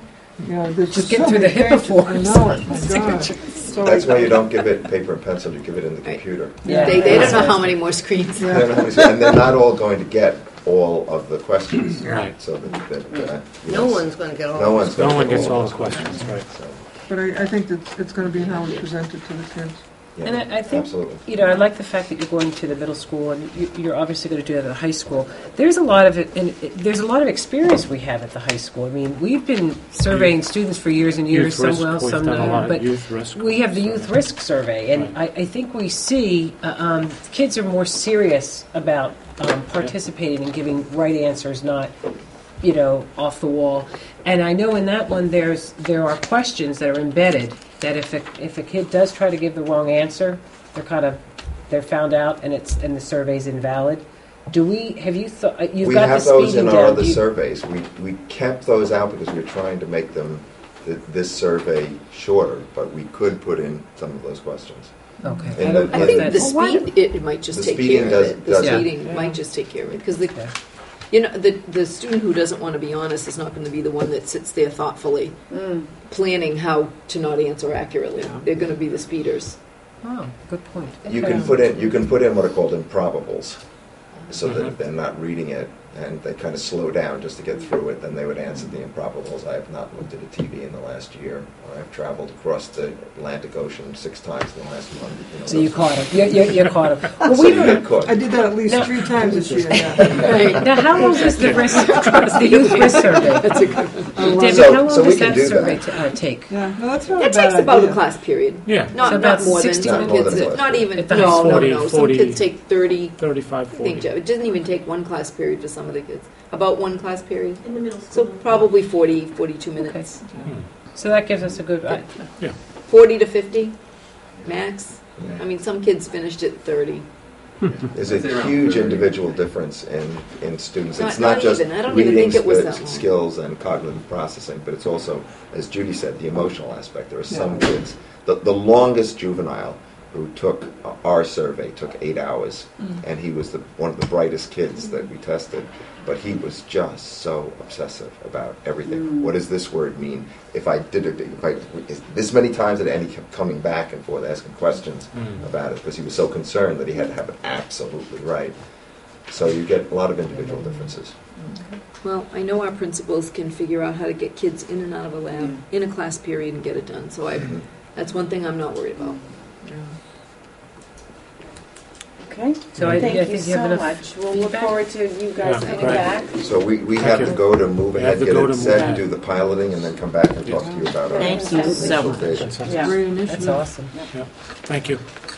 Thank you so much for your time. I think you must have screwed those in. I always do that. I'm more obsessive. You had to shove them in and let it go. I'm one of those ones that takes longer. He related to that Kate. Well, then you compliment one another. Thank you so much. I'm out the door. He's 20 paces behind us. Superintendent of Search Update, Ms. Martha Slattery. Oh my God, I'm going to yawn. Last spring We or are whenever moving we forward. started. The selection committee, or survey committee has been picked. Notices have been sent out to the individuals. I'd like to thank everybody in the community who actually came forward and who put their name in. Unfortunately, if we accepted every one of them, then... Go ahead. Gavel. Gavel, yeah. Come on, Katie. It's okay. Be It's assertive. okay to hit it. I think it, again, speaks volumes about the community. I did try to put together a cross-section of people from either business, someone who's retired, teachers in the system, and I think we've got An administrator. An administrator. So we have a nice, I think, group of people that have been put together.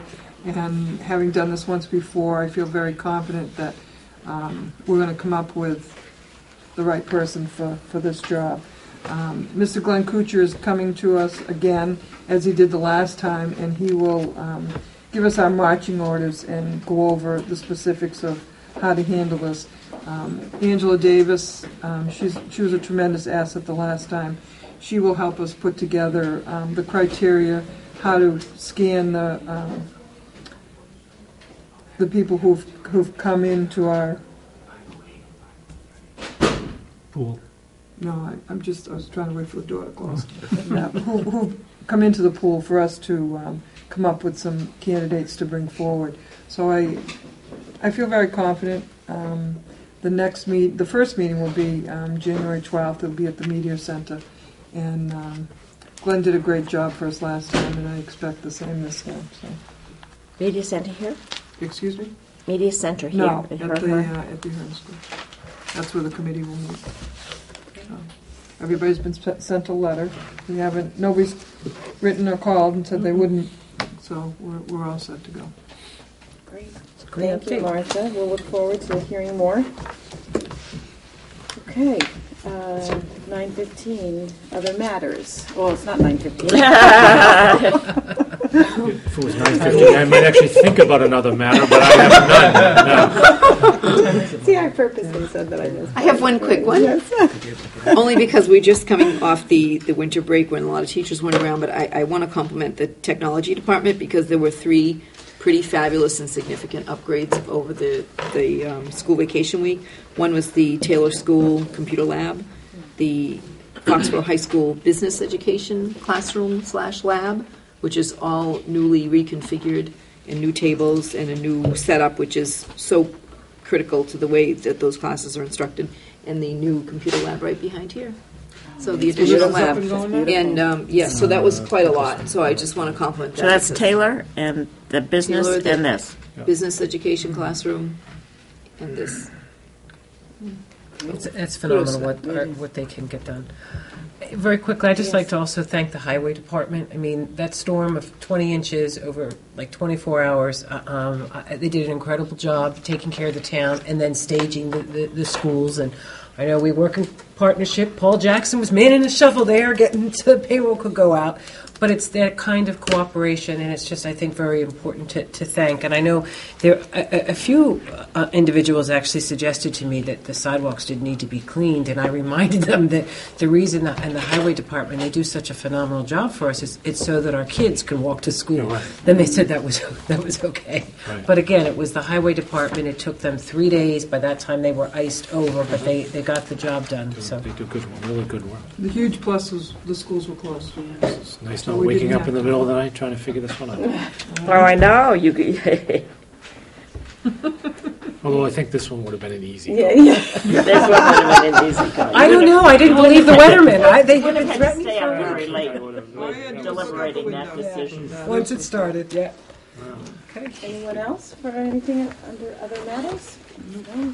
Okay, then we will be going into executive session to discuss strategies with respect to collective bargaining. If an open meeting may have a detrimental effect on the bargaining position of the school committee, and we will not be coming out into open session. So do I have... I'll make the motion. I'll second. Any discussion? Okay, we'll have a roll call. Aye. Aye. Aye. Aye. Aye. 5-0. Good night.